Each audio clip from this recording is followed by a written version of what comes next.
Good morning, all. Good morning, all. Good morning, ma'am. Good morning, Miss. Good morning, ma'am. Good morning, ma'am. വിഷുവൊക്കെ നന്നായിട്ട് ആഘോഷിച്ചു അല്ലേ?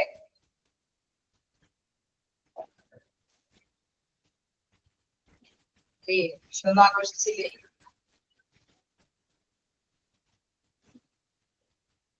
ആഘോഷിച്ചു miss. Okay, അപ്പൊ നമ്മള് village waste ഒക്കെ കുറച്ച് ദിവസമായി എടുത്തിട്ട് അല്ലേ, അതൊക്കെ മറന്നുപോയോന്ന് അറിയില്ല. എന്തായാലും നമുക്ക് സ്റ്റാർട്ട് ചെയ്യാം. നമ്മള് വില്ലേജ് വേസ്റ്റ് തുടങ്ങി വെച്ചായിരുന്നു അല്ലെ, കുറച്ച് 1-2 ക്ലാസ്സുകളെല്ലാം നമ്മുടെ കാര്യമായിരുന്നു. നമ്മൾ എവിടെ വരെയാ പറഞ്ഞു നിർത്തിയതെന്ന് ആരെങ്കിലും ഓർക്കുന്നുണ്ടോ?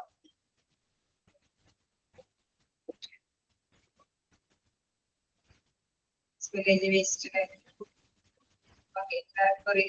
തന്നെയാണോ?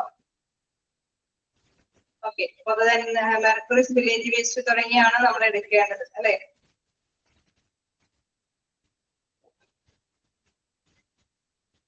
വില്ലേജ് വേസ്റ്റിന്റെ കുറച്ച് ഭാഗങ്ങൾ നമ്മൾ കഴിഞ്ഞു അല്ലെ. വില്ലേജ് വേസ്റ്റ് തുടങ്ങിയാണ് എടുക്കേണ്ടത്. എന്താണ് വില്ലേജ് വേസ്റ്റ് എന്ന് എല്ലാവർക്കും അറിയാം അല്ലെ. ഒരു ഹോസ്പിറ്റലിലേക്ക് ആവുമ്പോൾ അവിടെ വേസ്റ്റ് വരാനായിട്ട് ഇപ്പം അത് കൂടുതൽ ഡേഞ്ചറസ് ആണ്. കാരണം അപകടകരമായിട്ടുള്ള വേസ്റ്റുകൾ വ്യക്തികൾക്കെല്ലാം എന്താണ് ഇതിന്റെ രോഗങ്ങൾ പകർന്നു പിടിക്കാനുള്ള സാധ്യത കൂടുതലുള്ളത് കൊണ്ട് തന്നെ ഈ ഒരു വേസ്റ്റ് അത് വ്യക്തമായിട്ട് നല്ല രീതിയിൽ തന്നെ കൈകാര്യം ചെയ്യേണ്ടത്. അപ്പൊ നമുക്ക് ഇനി എടുക്കേണ്ടത് മെർക്കുറി വില്ലേജ് വേസ്റ്റ് തുടങ്ങിയാണ്. എല്ലാവരും എടുത്ത് കാണാം.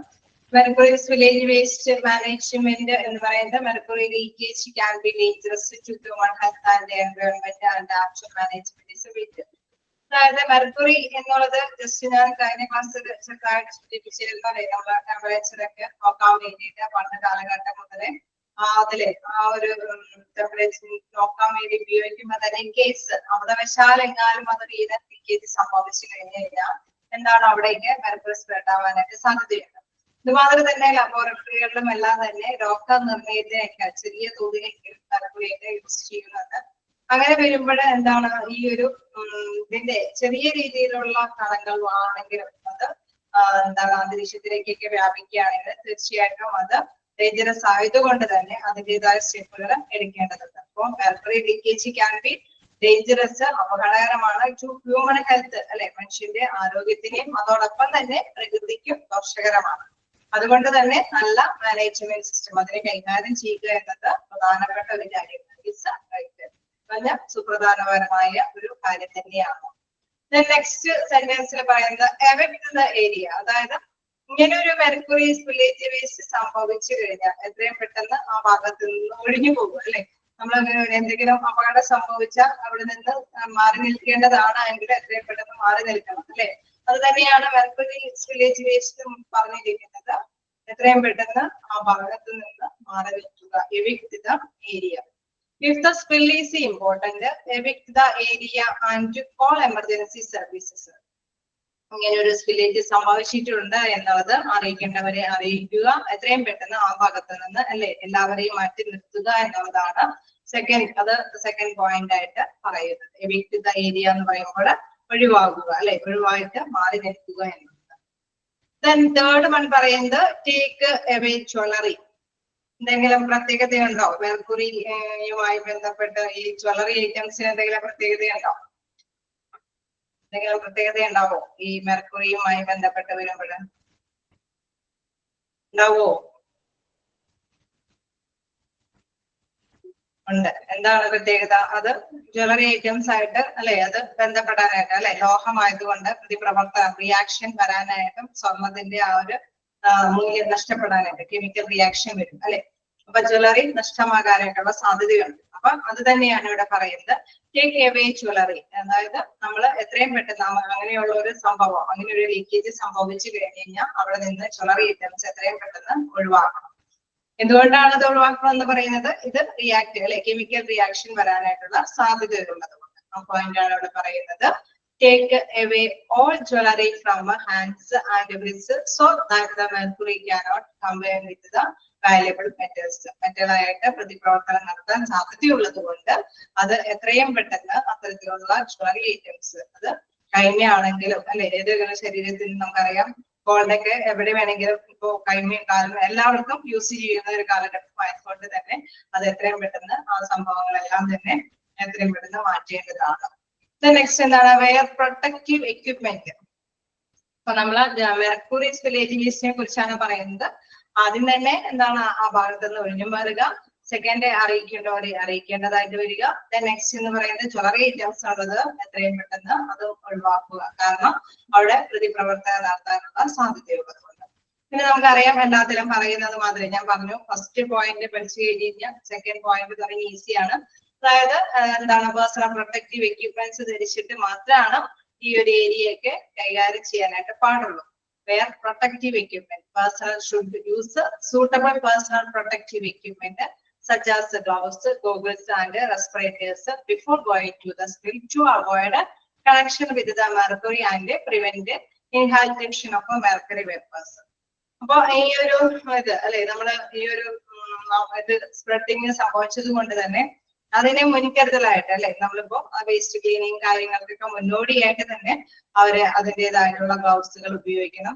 കണ്ണടകൾ അല്ലെ ഗൂഗിൾസ് എന്നൊക്കെ പറയുമ്പോൾ കണ്ണടകള്, അതേമാതിരി തന്നെ അതിന്റെ റെസ്പിറേറ്റേഴ്സ് എന്ന് പറയുമ്പോൾ എന്താണ് മാസ്കുകൾ, അത് ഈ കെമിക്കൽ അത് ശ്വാസത്തിലൂടെ പെട്ടെന്ന് തന്നെ ഇതിലേക്ക് അല്ലെ ശരീരത്തിലേക്ക് വ്യാപിക്കാൻ സാധ്യതയുള്ളത് കൊണ്ട് തന്നെ അതിന് പ്രിവെന്റ് ആയിട്ടുള്ള റെസ്പിറേറ്റേഴ്സ് തന്നെ ഉപയോഗിക്കേണ്ടതുണ്ട്. Before going to the spill to avoid a connection with the mercury and prevent inhalation. Inhalation എന്ന് വെച്ചാൽ ശ്വാസകരമായിട്ടുള്ള കാര്യം അല്ലെ. നമ്മളിപ്പോ അത് ക്ലീൻ ചെയ്യുമ്പോൾ നമുക്ക് നമ്മുടെ ശുദ്ധവായു ശ്വസിക്കണം അല്ലെ. എപ്പോഴും ജീവൻ നിലനിൽക്കാൻ ആവശ്യമായ വായു ശ്വസിച്ചുകൊണ്ടിരിക്കണം. അപ്പൊ ശ്വാസ തടസ്സങ്ങളുമായി ബന്ധപ്പെട്ട അസുഖങ്ങൾ വരാൻ സാധ്യത കൂടുതലാണ്. മെർക്കുറി നമ്മൾ അറിയാതെയാണെങ്കിലും ശ്വസനത്തിലൂടെ അത് ശ്വസിച്ചു പോവുകയാണെങ്കിൽ. അതാണ് അവിടെ പറയുന്നത് prevent the inhalation of mercury vapours. അതിന്റെ എന്തെങ്കിലും കിരണങ്ങളെല്ലാം ശ്വാസത്തിലൂടെ വരാതിരിക്കാൻ മുന്നോടിയായിട്ടുള്ള നടപടികളെല്ലാം തന്നെ സ്വീകരിച്ചിട്ട് വേണം അത് ക്ലീനിങ് കാര്യങ്ങൾക്കൊക്കെ പോകാൻ വേണ്ടിയിട്ട്. അതാണ് അവിടെ പറയുന്നത് വെയർ പ്രൊട്ടക്റ്റീവ് എക്യുപ്മെന്റ്. അതിൽ എന്തൊക്കെ പെടാം? Gloves, goggles and respirators before going to the spill. അതായത് അതിന് പറ്റിയ അല്ലെ നമുക്കറിയാം ചെറിയ നമുക്ക് എപ്പോഴും മാസ്ക് ഉപയോഗിക്കുന്നവര് അല്ലെ ചെറിയ ഒരു മാസ്ക് ഉപയോഗിക്കുന്നുണ്ടാവും. കുറച്ചും കൂടി അല്ലെ തിക്കായിട്ടുള്ള പ്രൊട്ടക്ഷന് വേണ്ടിയിട്ട് ഇത്തിരി കൂടി മെർക്കുറിക്ക് ആയതുകൊണ്ട് അതിനും കൂടി യോഗ്യമായിട്ടുള്ള മാസ്കുകളായിരിക്കണം ആ ടൈമിലൊക്കെ ഉപയോഗിക്കേണ്ടത്. then എന്താണ് contain the spill. Contain the spill എന്താണ്?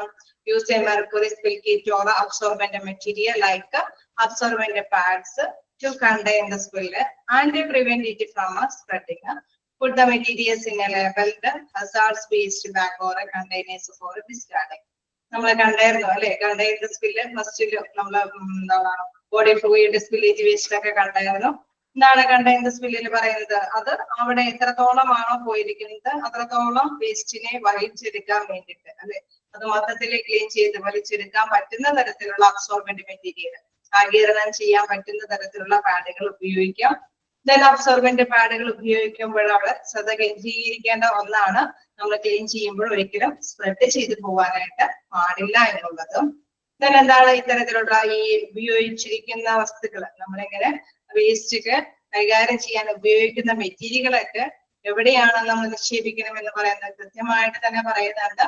ലേബൽഡ് ഹസാർഡ്സ് വേസ്റ്റ്, അപകടകരമായ വേസ്റ്റ് ബിന്നിൽ തന്നെയാണ് നിക്ഷേപിക്കേണ്ടത്. നമ്മൾ ഫസ്റ്റ് ബോഡി ഫ്ലൂയിഡ്സ് വേസ്റ്റ് അതിനുപയോഗിച്ചിരിക്കുന്ന മെറ്റീരിയൽസ് എവിടെ നിക്ഷേപിക്കണമെന്നാ പറഞ്ഞത്? ഓർക്കുന്നുണ്ടോ?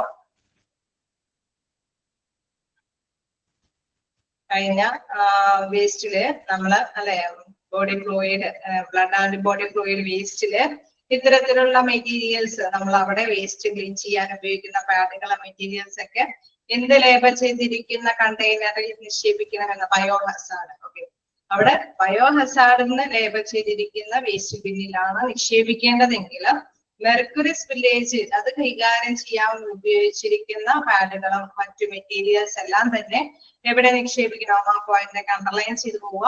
മെറ്റീരിയൽസിന് ലേബിൾഡ് ഹസാർഡ്സ് വേസ്റ്റ്, അപകടകരമായ വേസ്റ്റ് എന്ന് ലേബിൾ ചെയ്തിരിക്കുന്ന കണ്ടെയ്നറിൽ അല്ലെങ്കിൽ ബാഗിൽ തന്നെ നിക്ഷേപിക്കണം എന്നുള്ളതാണ്.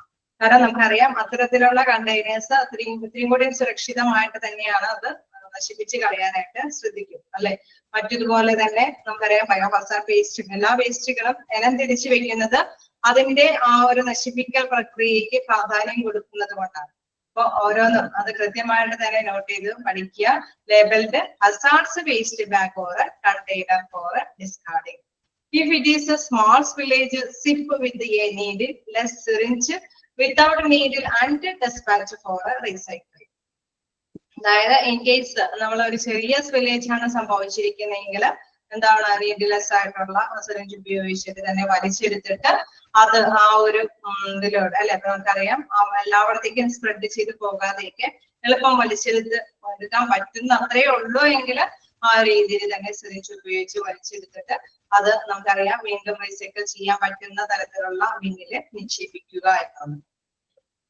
നെക്സ്റ്റ് എന്താണ്, നമുക്കറിയാം എല്ലാ കാര്യത്തിനും അതിൻ്റെതായ പ്രോസസ് ഉണ്ട് അല്ലെ. അപ്പൊ ഒരുപാട് ഇച്ചിരി കൂടി കൂടുതൽ സ്പ്രെഡ് ചെയ്തതോ അല്ലെങ്കിൽ സിറിഞ്ച് കൊണ്ട് വലിച്ചെടുക്കാൻ പറ്റാത്ത തരത്തിലൊക്കെ ആണെങ്കിൽ അവിടെ അതിൻ്റെതായ പാഡുകൾ ഉപയോഗിച്ചിട്ട് മെറ്റീരിയൽസ് ഉപയോഗിച്ചിട്ടൊക്കെ ക്ലീൻ ചെയ്തെടുക്കണം. അതൊക്കെ കൃത്യമായിട്ട് ലേബൽ ചെയ്തിരിക്കുന്ന ഹസാർഡ് അല്ലെ നമ്മൾ ഡിസ്കാർഡ് ചെയ്യാൻ ഉദ്ദേശിക്കുന്ന പിന്നിൽ തന്നെ നിക്ഷേപിക്കാം. നെക്സ്റ്റ് എന്താണ്, ക്ലീൻ അപ്പ് ദ സ്പില്ല്. എന്താണ് ക്ലീൻ അപ്പ് ദ സ്പില്ലിൽ പറയുന്നത്? യൂസ് നമ്മളിങ്ങനെ അത്രയും വേസ്റ്റുകൾ കൈകാര്യം ചെയ്യാൻ കാര്യം പറഞ്ഞു നിർത്തിയിട്ടുള്ളൂ, ഇനി അവിടെ ക്ലീൻ ആക്കണം അല്ലെ. അപ്പൊ ക്ലീൻ അപ്പ് ദ സ്പില്ലിൽ പറയുന്നു use a mercury spill kit or adhere to manufacturer's directive for the exact use of absorbent materials to clean up the spill. അതായത് നമുക്കറിയാം അല്ലെ ഓരോ മാനുഫാക്ചേഴ്സ് നിർമ്മാതാക്കള് എന്താണോ ഇത്തരത്തിലുള്ള സാധനങ്ങളെ അല്ലെ വസ്തുക്കളെല്ലാം ക്ലീൻ ചെയ്തെടുക്കാൻ അല്ലെങ്കിൽ അതിലെ അണുക്കളെല്ലാം നശിച്ചു പോകത്തക്ക വിധത്തിലുള്ള ഇതുകള് അല്ലെ അത് പ്രൊഡ്യൂസ് ചെയ്യുന്ന നിർമ്മാതാക്കൾ എന്താണോ പറഞ്ഞിരിക്കുന്നത് ആ രീതി തന്നെ അനുസരിച്ചിട്ട് തന്നെ അവിടെ ക്ലീൻ ചെയ്യാനായിട്ട് ഉപയോഗിക്കാം. Then be cautious not to spread the mercury during cleanup. അങ്ങനെ ക്ലീൻ ചെയ്യുന്ന സമയത്ത് ശ്രദ്ധിക്കേണ്ട ഒരു പ്രധാനപ്പെട്ട മാറ്റർ ആണ്. എന്താണ് പ്രധാനപ്പെട്ട മാറ്റർ എന്ന് പറയുന്നത്? ക്ലീൻ ചെയ്യുന്ന സമയത്ത് എന്താ പ്രധാനമായിട്ട് ശ്രദ്ധിക്കണം എന്ന് പറയുന്നത്? ഇങ്ങനെ പറഞ്ഞു പോവുക എന്ന് പറയുന്നത് ബോറടിക്കുന്ന ഒരു സബ്ജക്റ്റ് ആണ്, അതുകൊണ്ടാണ് ഇടയ്ക്ക് ഇൻവോൾവ് ആക്കുന്നത്. അപ്പോഴെങ്കിലും ഇന്നത്തേക്ക് അല്ലെ എന്താണ് അവിടെ ക്ലീൻ ചെയ്യുമ്പോൾ സ്പ്രെഡ് ചെയ്യാതിരിക്കാനായിട്ട് ശ്രദ്ധിക്കണം. ഓക്കെ, അപ്പൊ അവിടെ സ്പ്രെഡ് ചെയ്യാതിരിക്കാനായിട്ട് നോട്ട് അവിടെ ഒരിക്കലും ലീക്ക് ഔട്ട് ചെയ്ത് പോകാനായിട്ടോ പോകാതിനായിട്ടോ അല്ലെങ്കിൽ സ്പ്രെഡ് ചെയ്ത് പോകാതിരിക്കാനൊക്കെ ആയിട്ട് ശ്രദ്ധിക്കുക എന്നുള്ളത്. Some hospitals follow all the mercury spill surfaces decontaminated with 10% sodium thiosulfate solutions. അതായത് ഇതും ഒന്ന് നോട്ട് ചെയ്യുക. ചിലപ്പോഴൊക്കെ അല്ലെ മിക്കപ്പോഴും മിക്ക ഹോസ്പിറ്റലുകളും ഫോളോ ചെയ്യുന്ന ഒരു കാര്യം മെർക്കുറി സ്പില്ലേജ് ആണ് സംഭവിക്കണമെങ്കിൽ അവിടുത്തെ ആ ഉപരിതല ഭാഗം ക്ലീൻ ചെയ്യാൻ വേണ്ടിയിട്ട് അല്ലെ അണുവിമുക്തമാക്കാൻ ഡീകണ്ടാമിനേറ്റഡ് വിത്ത് 10% സോഡിയം തയോസൾഫേറ്റ് സൊല്യൂഷൻ, ഒരു 10% സോഡിയം തയോസൾഫേറ്റ് സൊല്യൂഷൻ ഉപയോഗിച്ചിട്ടാണ് ആ ഭാഗങ്ങളെല്ലാം ക്ലീൻ ചെയ്ത് എടുക്കുന്നത്. നമുക്കറിയാം എന്തായാലും മാനുഫാക്ചേഴ്സ് പറയുന്ന ഡയറക്ഷൻ ഫോളോ ചെയ്യേണ്ടതായിട്ട് വരും. തീർച്ചയായിട്ടും ഇത്തരത്തിലുള്ള ഒരു സൊല്യൂഷൻ അല്ലെ അത് കൈകാര്യം ചെയ്തെടുക്കാൻ ഇന്ന സൊല്യൂഷൻ ആണ് മിക്കവാറും ഹോസ്പിറ്റലുകൾ ഇങ്ങനെ മെർക്കുറി സ്പില്ലേജ് വരുമ്പോൾ യൂസ് ചെയ്യുന്നത്. എന്താണ് leave a window open to after the cleanup. അതായത് നമുക്കറിയാം അല്ലെ ഇത് അന്തരീക്ഷത്തിലേക്കൊക്കെ വ്യാപിച്ചു കഴിഞ്ഞാൽ ബുദ്ധിമുട്ടായതുകൊണ്ട് തന്നെ അവിടെ പെട്ടെന്ന് തന്നെ ക്ലീനിങ് കാര്യങ്ങളൊക്കെ ചെയ്യണം. പിന്നെ അതിനുശേഷം ഈ ക്ലീനിങ് കാര്യങ്ങളൊക്കെ നടക്കുന്നതിന് ശേഷം അല്ലെ എല്ലാ ചരലുകളും എല്ലാ വാതിലുകളൊക്കെ എന്താണ് വായു പ്രവേശിക്കാൻ വേണ്ടി തുറന്നിടണം. എന്താണ് after making sure that all mercury has been removed continue normal walking and use to clean the area for a customary operation.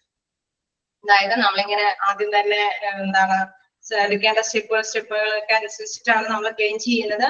ഇങ്ങനെ എല്ലാം ക്ലീൻ ചെയ്ത് കഴിഞ്ഞതിന് ശേഷം അവസാനം ബോധ്യമാകും എന്താണ് മെർക്കുറി വേപ്പേഴ്സ് ഒക്കെ അല്ലെ അതിന്റെ ചെറിയ കണങ്ങളെല്ലാം പോയിട്ടുണ്ടെന്ന് ഉറപ്പുവരുത്തുന്നു.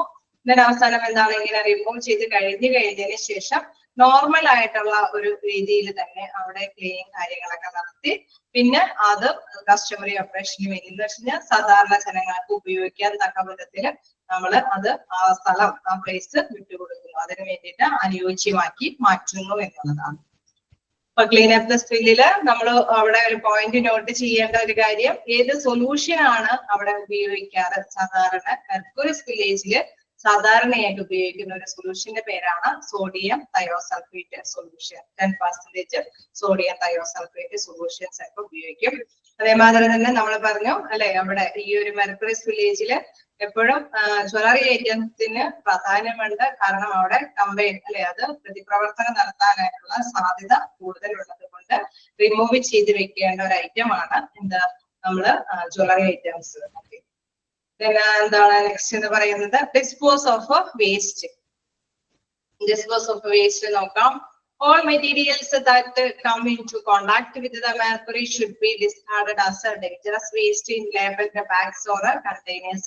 നമ്മൾ നേരത്തെ പറഞ്ഞു അല്ലെ നമ്മൾ ഹസാർഡ് വേസ്റ്റ് എന്നുള്ള ആ ഒരു ലേബൽ ചെയ്ത അല്ലെങ്കിൽ ഡേഞ്ചറസ് വേസ്റ്റ് എന്ന് വെച്ചാൽ അപകടകരമായ വേസ്റ്റ് എന്ന് ലേബൽ ചെയ്ത കണ്ടെയ്നറിൽ തന്നെയായിരിക്കണം മറ്റേത് തരത്തില് മെർക്കുറി എവിടെയെങ്കിലൊക്കെ സ്പ്രെഡ് ഇപ്പൊ നമുക്കറിയാം ഫ്ലോറും കാര്യങ്ങളൊക്കെ നീറ്റാക്കിയതിന്റെ കാര്യവും അതിലുപയോഗിച്ച മെറ്റീരിയൽസ് ഒക്കെയാണ് നമ്മൾ അവിടെ ഇടുന്നത് നിക്ഷേപിക്കുന്നത്.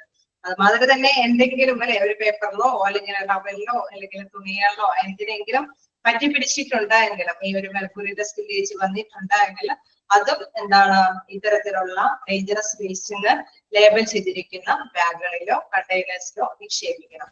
Then adhere to local, state and federal regulations for the disposal of dangerous waste. നമുക്കറിയാം എന്തുകൊണ്ടാണ് ഡേഞ്ചറസ് വേസ്റ്റ് അതേ ഇതിൽ തന്നെ നിക്ഷേപിക്കണം എന്ന് പറയുന്നത്. അത് നശിപ്പിച്ചു കളയുമ്പോൾ അതിൻ്റെതായ സ്റ്റെപ്സുകൾ എടുക്കേണ്ടി വരും അല്ലെ. അതിലെ പ്രധാനപ്പെട്ട ഒരു പോയിന്റ് ആണ് എന്താണ് ലോക്കലിന്റെ അല്ലെ. നമുക്കറിയാം ഏത് മുനിസിപ്പാലിറ്റിയിലോ പഞ്ചായത്തിലാണോ നമ്മുടെ ഹോസ്പിറ്റൽ സ്ഥിതി ചെയ്യുന്നത് അവരുടെ ആ ഒരു പഞ്ചായത്തിലേക്ക് അനുമതി കിട്ടിയതിന് ശേഷം മാത്രമാണ് ഇത്തരത്തിലുള്ള ഡേഞ്ചറസ് വേസ്റ്റുകളൊക്കെ നശിപ്പിച്ച് കളയാനൊക്കെ സാധിക്കുകയുള്ളൂ. അതായത് നമുക്കൊന്ന് ഒന്നിച്ചൊക്കെ കൂട്ടിയിട്ട് തീയിട്ട് നശിപ്പിക്കാനൊന്നും പറ്റില്ല. കാരണം എൻവയൺമെന്റ് അല്ലെ നമ്മുടെ പ്രകൃതിയെ ദോഷകരമായി ബാധിക്കുന്നത് കൊണ്ട് തന്നെ ഇവരുടെയൊക്കെ പെർമിഷൻ കിട്ടിയതിനു ശേഷം മാത്രമാണ് അത് കൈകാര്യം ചെയ്യുക. അത് എങ്ങനെയാണോ അത് നശിപ്പിച്ച് കളയേണ്ടത് ആ രീതിയിൽ മാത്രം നശിപ്പിച്ച് കളയാനായിട്ട് സാധിക്കുകയുള്ളൂ. അപ്പോ ഏതൊക്കെ ഫോളോ ചെയ്യേണ്ടി വരും എന്നുള്ള ഒരു പോയിന്റ് കൂടി നോട്ട് ചെയ്യാം. adhere to local, state and federal regulations. അവരുടെയൊക്കെ നിയമ നടപടി ക്രമങ്ങൾക്ക് അനുപാതികമായിട്ട് അതിനോട് യോജിച്ച രീതിയിൽ മാത്രമാണ് ഇത്തരത്തിലുള്ള വസ്തുക്കളൊക്കെ നശിപ്പിച്ച് കളയാനായിട്ട് സാധിക്കുകയുള്ളൂ. ആ ഒരു പോയിന്റ് കൂടി നോട്ട് ചെയ്യാം.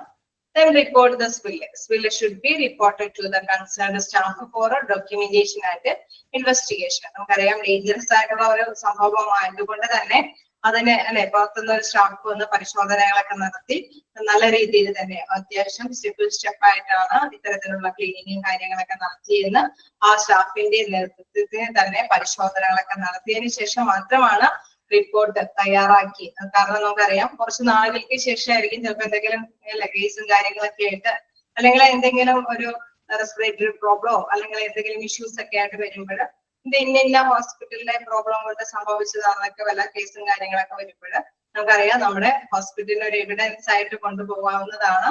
ഇങ്ങനെ ഒരു സ്പില്ലേജ് സംഭവിച്ചു ഈ ടൈമിൽ ഇന്ന കാര്യങ്ങളൊക്കെ സ്റ്റെപ്പ് ചെയ്തു അതിന്റെ ഇൻവെസ്റ്റിഗേഷൻ റിപ്പോർട്ടൊക്കെ ഇന്ന സ്റ്റാഫിന്റെ നേതൃത്വത്തിലാണ് ഇതൊക്കെ കൈകാര്യം ചെയ്തിരിക്കുന്നത്. അങ്ങനെ റെക്കോർഡിക്കലി ഡോക്യുമെന്റ് അത് അവര് ലാസ്റ്റ് സ്റ്റെപ്പില് സ്വീകരിച്ചു വയ്ക്കും. Report the spill. Spill should be reported to concerned staff for documentation and investigation. അത് പേപ്പർ വർക്ക് ഒക്കെ ചെയ്യാൻ വേണ്ടിയിട്ടാണ് ഈ ഒരു ഇൻവെസ്റ്റിഗേഷൻ സ്റ്റാഫിനെ കൊണ്ട് ഇത്തരത്തിലുള്ള മേൽനോട്ട നടപടികളെല്ലാം സ്വീകരിക്കുന്നത്. അതാണ് ലാസ്റ്റ് പോയിന്റ് ആയിട്ട് വരുന്നത്. ഓക്കെ, ജസ്റ്റ് ഒന്ന് വായിച്ചു നോക്കാം. എന്തെങ്കിലും പോയിന്റുകൾ ഡൗട്ട് ഉണ്ടെങ്കിൽ ചോദിക്കാം.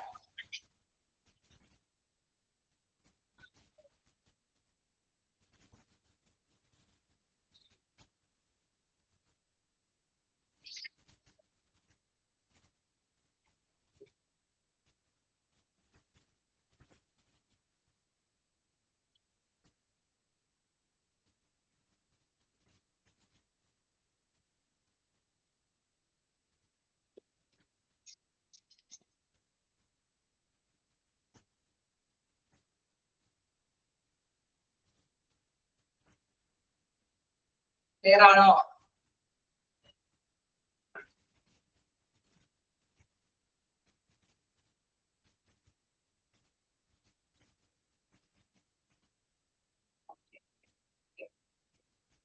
എന്തെങ്കിലും അപ്പോ വേറെ എന്തെങ്കിലും ഡൗട്ടുകൾ ഉണ്ടെങ്കിൽ ചോദിക്കാം, അല്ലെങ്കിൽ നമുക്ക് കണ്ടിന്യൂ ചെയ്യാം. Third point. Okay, take away jewellery. അതായത് നമ്മള് ജ്വല്ലറി ഐറ്റംസ് നമ്മൾ തന്നെ മനസ്സിലാക്കി ഈ ഒരു മെർക്കുറി ആയിട്ട് അല്ലെ റിയാക്ഷൻ വരാനായിട്ട് മെർക്കുറി നമ്മുടെ ജ്വല്ലറി ഐറ്റംസ് ജ്വല്ലറി അല്ലാതെ അതിന്റെ മൂല്യം നഷ്ടപ്പെട്ടു അല്ലെ. അപ്പൊ അത് പ്രവർത്തിക്കാതിരിക്കാൻ വേണ്ടിയിട്ട് എത്രയും പെട്ടെന്ന് ജ്വല്ലറി ഐറ്റംസ് നമ്മൾ ഒഴിവാക്കണം. മാറ്റി നമുക്കറിയാം, ഇപ്പൊ ഒരു നഴ്സിന്റെ കയ്യിൽ നിന്നാണ് അത് വരണമെങ്കിൽ തീർച്ചയായിട്ടും മിക്കവാറും നമുക്കറിയാം ഇങ്ങനെയുള്ള ജ്വല്ലറി ഐറ്റംസ് ഒന്നും യൂസ് ചെയ്യാൻ പാടില്ല അല്ലെ. പക്ഷെ പേഷ്യൻസ് എല്ലാവരും ചിലപ്പോ ഒരുപക്ഷെ ഇത് യൂസ് ചെയ്യുന്നവരായിരിക്കാം. അപ്പൊ തീർച്ചയായിട്ടും ഇങ്ങനൊരു അബദ്ധവശാൽ ഇങ്ങനെയൊരു സംഭവിച്ചു കഴിഞ്ഞാൽ എന്താണ് എത്രയും പെട്ടെന്ന് ആദ്യം തന്നെ നീക്കി വെക്കേണ്ട ഒരു കാര്യമാണ് എന്താണ് ജ്വല്ലറി ഐറ്റംസ്. കാരണം നമുക്കറിയാം അതിന് മൂല്യമുള്ളതാണ്. പക്ഷെ ഇത് പ്രതിപ്രവർത്തനം നടത്താനായിട്ടുള്ള സാധ്യത, അതായത് ജ്വല്ലറി അല്ലാതായി തീരാനുള്ള സാധ്യത ഉള്ളത് കൊണ്ട് തന്നെ എന്താണ് ആ ഐറ്റം എത്രയും പെട്ടെന്ന് റിമൂവ് ചെയ്യുക, ഒഴിവാക്കുക, ആ പ്രവർത്തനം നടത്താതിരിക്കാൻ. ഓക്കെ, എടുത്തു പോകുന്നത് തന്നെയാണ് ഇവിടെ പറയുന്നത്. ജ്വല്ലറിയുടെ കോട്ടിങ് നമുക്കറിയാം, നമ്മള് മൂല്യത്തോടുകൂടി നമ്മൾ ഉപയോഗിക്കുന്നത് എന്തുകൊണ്ടാണ്, അതിന് എപ്പോഴാണ് കൊണ്ടു കൊടുത്താലും നമുക്ക് അതിന്റെ ആ ഒരു ക്യാഷ് റിട്ടേൺ കിട്ടും അല്ലെ. പക്ഷെ ഇനി ആ ഒരു മെർക്കുറിയായിട്ട് കോമ്പിനേറ്റ് ചെയ്ത് കഴിഞ്ഞാൽ പിന്നെ അത് വെളുത്തു പോകും, നമുക്കത് അല്ലെ ക്യാഷിന് വേണ്ടിയിട്ട് സെയിൽ ചെയ്യാൻ കൊണ്ടുപോയി കഴിഞ്ഞാൽ നമുക്കൊന്നും ലഭിക്കില്ല. അതാണ് ഉദ്ദേശിക്കുന്നത്. Okay, take away jewelry, take away all jewelry from hands and wrist, so that the mercury cannot be combined with the valuable metals. Okay, clear ayo?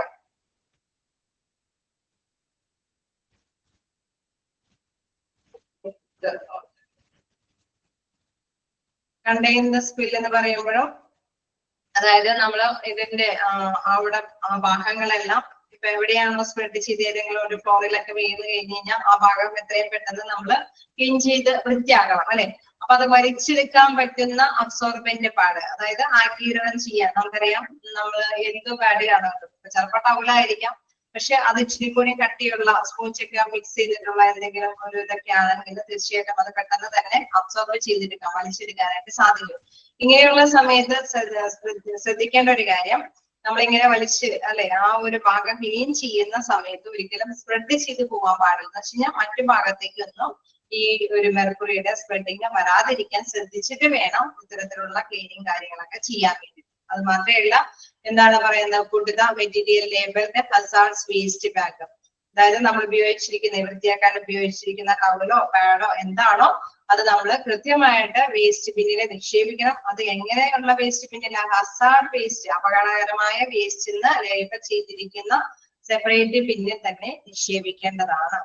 പിന്നെ പറയുകയാണ്, ഇത് ചെറിയ തോതിലാണ് എങ്കിൽ നമുക്ക് അറിയാം ഒരു ചെറിയൊരു എന്തെങ്കിലും ഒരു ഭാഗത്ത് മാത്രം അല്ലെങ്കിൽ ഒരു പ്ലേസിൽ ഏതെങ്കിലും ഒരു പാത്രത്തിലോ എവിടെയെങ്കിലും ആണ് ഇത് സ്പ്രെഡ് ചെയ്ത് കിടക്കണമെങ്കിൽ അവിടെ ഒരു ബോക്സിൽ വെച്ച സമയത്താണ് ഈ ഒരു സ്പ്രെഡിങ് സംഭവിച്ചിരിക്കണമെങ്കിൽ നമുക്കറിയാം അത് ആ ബോക്സിൽ മാത്രം അല്ലെ. അപ്പൊ നമുക്കൊരു സ്വിച്ച് ഉപയോഗിച്ചിട്ടൊക്കെ വേണമെങ്കിൽ കളക്ട് ചെയ്ത് അവിടെ നിന്ന് ആ ഒരു സ്പില്ലേജിനെ ഒഴിവാക്കാനൊക്കെ ആയിട്ട് സാധിക്കുന്നത്. അത് അത്രയും ചെറുതും നമുക്ക് ഇങ്ങനെ ചെയ്യാൻ പറ്റുന്ന ഒരു പ്ലേസിലുമാണെങ്കിൽ മാത്രമാണ് അങ്ങനെ ചെയ്യാനായിട്ട് സാധിക്കൂ.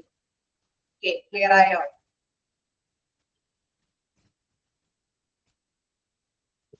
ഓക്കെ, മറ്റേതെങ്കിലും പോയിന്റ്?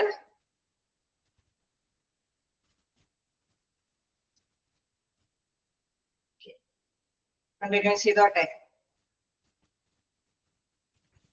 നമുക്ക് സ്പീഡിൽ പോകാൻ സാധിക്കും. കാരണം 1-2 പോയിന്റിന്റെ തന്നെ കണ്ടിന്യൂവേഷൻ ആണ്. നമുക്ക് 1-2 പോയിന്റ് മാത്രം ജസ്റ്റ് ഒന്ന് മനസ്സിലാക്കാനുള്ളൂ. ബാക്കിയൊക്കെ ഒരു അല്ലെ, ബാക്കിയെല്ലാം ക്ലീൻ അപ്പ് ദ സ്പിൽ, എന്താണ് കണ്ടെയ്ൻ ദ സ്പില്ലൊക്കെ സെയിം മീനിങ് തന്നെയാണ് അവിടെ ഉദ്ദേശിക്കുന്നത്. പക്ഷെ അവിടെ വേസ്റ്റില് ഏത് വേസ്റ്റ് ബിന്നിലാണ് നിക്ഷേപിക്കേണ്ടതൊക്കെ ഉള്ളത് കൃത്യമായിട്ട് നോട്ട് ചെയ്ത് പോകാം. ഓക്കെ അല്ലേ, കണ്ടിന്യൂ ചെയ്യാലോ. നെക്സ്റ്റ് നോക്കാം, sharp spillage waste management. Sharp spillage waste which consists of an aerial scalpels and other sharp medical tools can cause injury and infection to healthcare workers and other. അതായത് നമുക്കറിയാം എന്താണ് sharp എന്നതുകൊണ്ട് ഉദ്ദേശിക്കുന്നത്. ഹോസ്പിറ്റലൊക്കെ ആവുമ്പോൾ sharp എന്ന് പറയാൻ കാരണം എന്തുകൊണ്ടാവും? ഞാൻ ഒരു ഫസ്റ്റ് സെന്റൻസ് വായിച്ചപ്പോ തന്നെ നമുക്ക് ഏകദേശം ധാരണ കിട്ടിക്കാണോ? ഷാർപ്പ് എന്ന് പറയുന്നത് എന്താണ്? ക്ലാസ്സിൽ എടുത്തപ്പോഴും ജസ്റ്റ് ഒന്ന് പറഞ്ഞായിരുന്നു.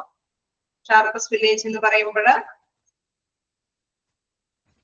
എക്യുപ്മെന്റ്സ്. ഓക്കെ, അവിടെ എന്തെങ്കിലുമൊക്കെ ചെറിയ രീതിയിൽ അല്ലെ നമുക്ക് ഒരു എന്താണ് പറയുന്നത്, സിറിഞ്ചോ അല്ലെങ്കിൽ പെൻ പോലെയുള്ള കത്തികളോ അല്ലെങ്കിൽ സിസേഴ്സ് ഒക്കെ കൂർത്ത വസ്തുക്കളൊക്കെ ഉണ്ടാവാനായിട്ടുള്ള സാധ്യത കൂടുതലാണ്. അപ്പൊ അതിന്റെ മുനകളെല്ലാം ആർക്കെങ്കിലും അല്ലെ നമുക്കറിയാം പെട്ടെന്ന് നമ്മുടെ തിയേറ്ററിലൊക്കെയാണ് യൂസ് ചെയ്യുന്നതെങ്കിലൊക്കെ നമുക്കറിയാം വളരെ ശ്രദ്ധയോട് കൂടിയിട്ട് സ്പീഡിലായിരിക്കും അവര് ആ ഒരു പ്രൊസീജിയേഴ്സ് ഒക്കെ നടത്തുന്നത്. അപ്പൊ സ്പീഡിൽ ഹാൻഡിൽ ചെയ്യുന്ന സമയത്തൊക്കെ ആരെങ്കിലൊക്കെ മേത്തൊക്കെ കൊള്ളാനൊക്കെ ആയിട്ടുള്ള സാധ്യതയുണ്ട് അല്ലെ. പേഷ്യൻസിന്റെ മേത്താണെങ്കിലും അല്ലെങ്കിൽ സഹപ്രവർത്തകരുടെ മേത്താണെങ്കിലൊക്കെ കൊള്ളാനായിട്ടുള്ള സാധ്യത കൂടുതലാണ്. അപ്പൊ അവിടെയൊക്കെ എന്താണ് ശ്രദ്ധ കേന്ദ്രീകരിക്കുക. നമുക്കറിയാം അണുക്കൾ നിറഞ്ഞ എന്തെങ്കിലും കാര്യങ്ങളൊക്കെ പ്രൊസീജിയേഴ്സ് ഒക്കെ ചെയ്തുകൊണ്ടിരിക്കാതെ ആയിരിക്കും ഇത്തരത്തിലുള്ള വസ്തുക്കളൊക്കെ അങ്ങനെയൊക്കെ നീക്കം ചെയ്യുന്നത് അല്ലെ. അപ്പൊ ആ അണുക്കൾ എന്താണ് മറ്റു വ്യക്തികളുടെ ശരീരത്തിലേക്ക് വ്യാപിക്കാനൊക്കെ ആയിട്ട് ചെറിയ മുറിവൊക്കെ വരാനായിട്ട് സാധ്യതയുണ്ട്. അതിലൂടെ അണുക്കളൊക്കെ പോകാനായിട്ട് സാധ്യത കൂടുതലാണ്. അതുമാതിരി തന്നെ ഇപ്പൊ അബദ്ധവശാൽ ഇങ്ങനെ ചെയ്തുകൊണ്ടിരിക്കാതെ താഴേക്കൊക്കെ വീണു, നമുക്കറിയാം അതും എന്താണ് അണുക്കൾ ആ ഭാഗത്തേക്ക് സ്പ്രെഡ് ചെയ്യാനൊക്കെ ആയിട്ട് സാധ്യതയുണ്ട്. അപ്പൊ അതുകൊണ്ട് തന്നെ ചെറിയ ഇതാണെങ്കിലും അല്ലെ അവിടെ അണുക്കളെ പറ്റിപ്പിടിച്ചിരിക്കാനും അത് സ്പ്രെഡ് ആവാനും മറ്റുള്ളവർക്ക് ദോഷകരമായി ബാധിക്കാൻ സാധ്യതയുള്ളത് കൊണ്ടും അവിടെ കെയർഫുൾ ആയിട്ട് തന്നെ അത് കൈകാര്യം ചെയ്യേണ്ടതുണ്ട്. ഇതാണ് നോക്കാം. Sharps village waste which consist of needles അല്ലെ. അതില് എന്തൊക്കെ ഉൾപ്പെടാം? നീഡിൽസ് സൂചികളോ അല്ലെങ്കിൽ സ്കാൽപ്പൽ എന്ന് പറയുന്നത് പെൻ പോലെയുള്ള കത്തികളെയാണ് ഹോസ്പിറ്റലൊക്കെ നമുക്കറിയാം ചെറിയ രീതിയിലുള്ള മുറിവുകളൊക്കെ ഉണ്ടാക്കാൻ വേണ്ടി ഉപയോഗിക്കുന്ന കത്തികളെയൊക്കെയാണ് സ്കാൽപ്പൽസ് എന്ന് പറയുന്നത്. Then and other sharp medical tools അല്ലെ. മറ്റ് മെഡിക്കൽ വസ്തുക്കൾ ഉപകരണങ്ങളെല്ലാം ഇതിൽ പെടാവുന്നതാണ്. Can cause injury and infection to health care workers and others. നമുക്കറിയാം പേഷ്യൻസിനും മറ്റുള്ളവർക്കും തന്നെ നല്ല ശ്രദ്ധയോട് കൂടി ഇത് ഹാൻഡിൽ ചെയ്തില്ല എങ്കിൽ അവർക്കെല്ലാം ചെറിയ മുറിവുകളോ അല്ലെങ്കിൽ അണുക്കളെല്ലാം കയറാനായിട്ടുള്ള സാധ്യത ഉള്ളതാണ്. Then who may come into contact with it. അതായത് അത് ഏത് രീതിയിൽ നമ്മൾ ആ സെന്റൻസിന്റെ അവസാനം വരെ പറയുന്നത് എന്താണെന്ന് വെച്ച് കഴിഞ്ഞാൽ അതുമായി ബന്ധപ്പെട്ട് വരുന്ന ഏത് പ്രവർത്തകരെ, ചിലപ്പോൾ ഒരു പക്ഷെ ഒരു വിസിറ്റേഴ്സ് ആയിരിക്കാം, ചിലപ്പോൾ പെട്ടെന്ന് കയറി വരുന്നപ്പോഴായിരിക്കും നമ്മള് എല്ലാ എന്താണ് നഴ്സുമാരും അവരുടെ ഡ്യൂട്ടി വളരെ ഡ്രസ്സിങ്ങും കാര്യങ്ങളൊക്കെ ചെയ്തുകൊണ്ടിരിക്കുകയായിരിക്കും.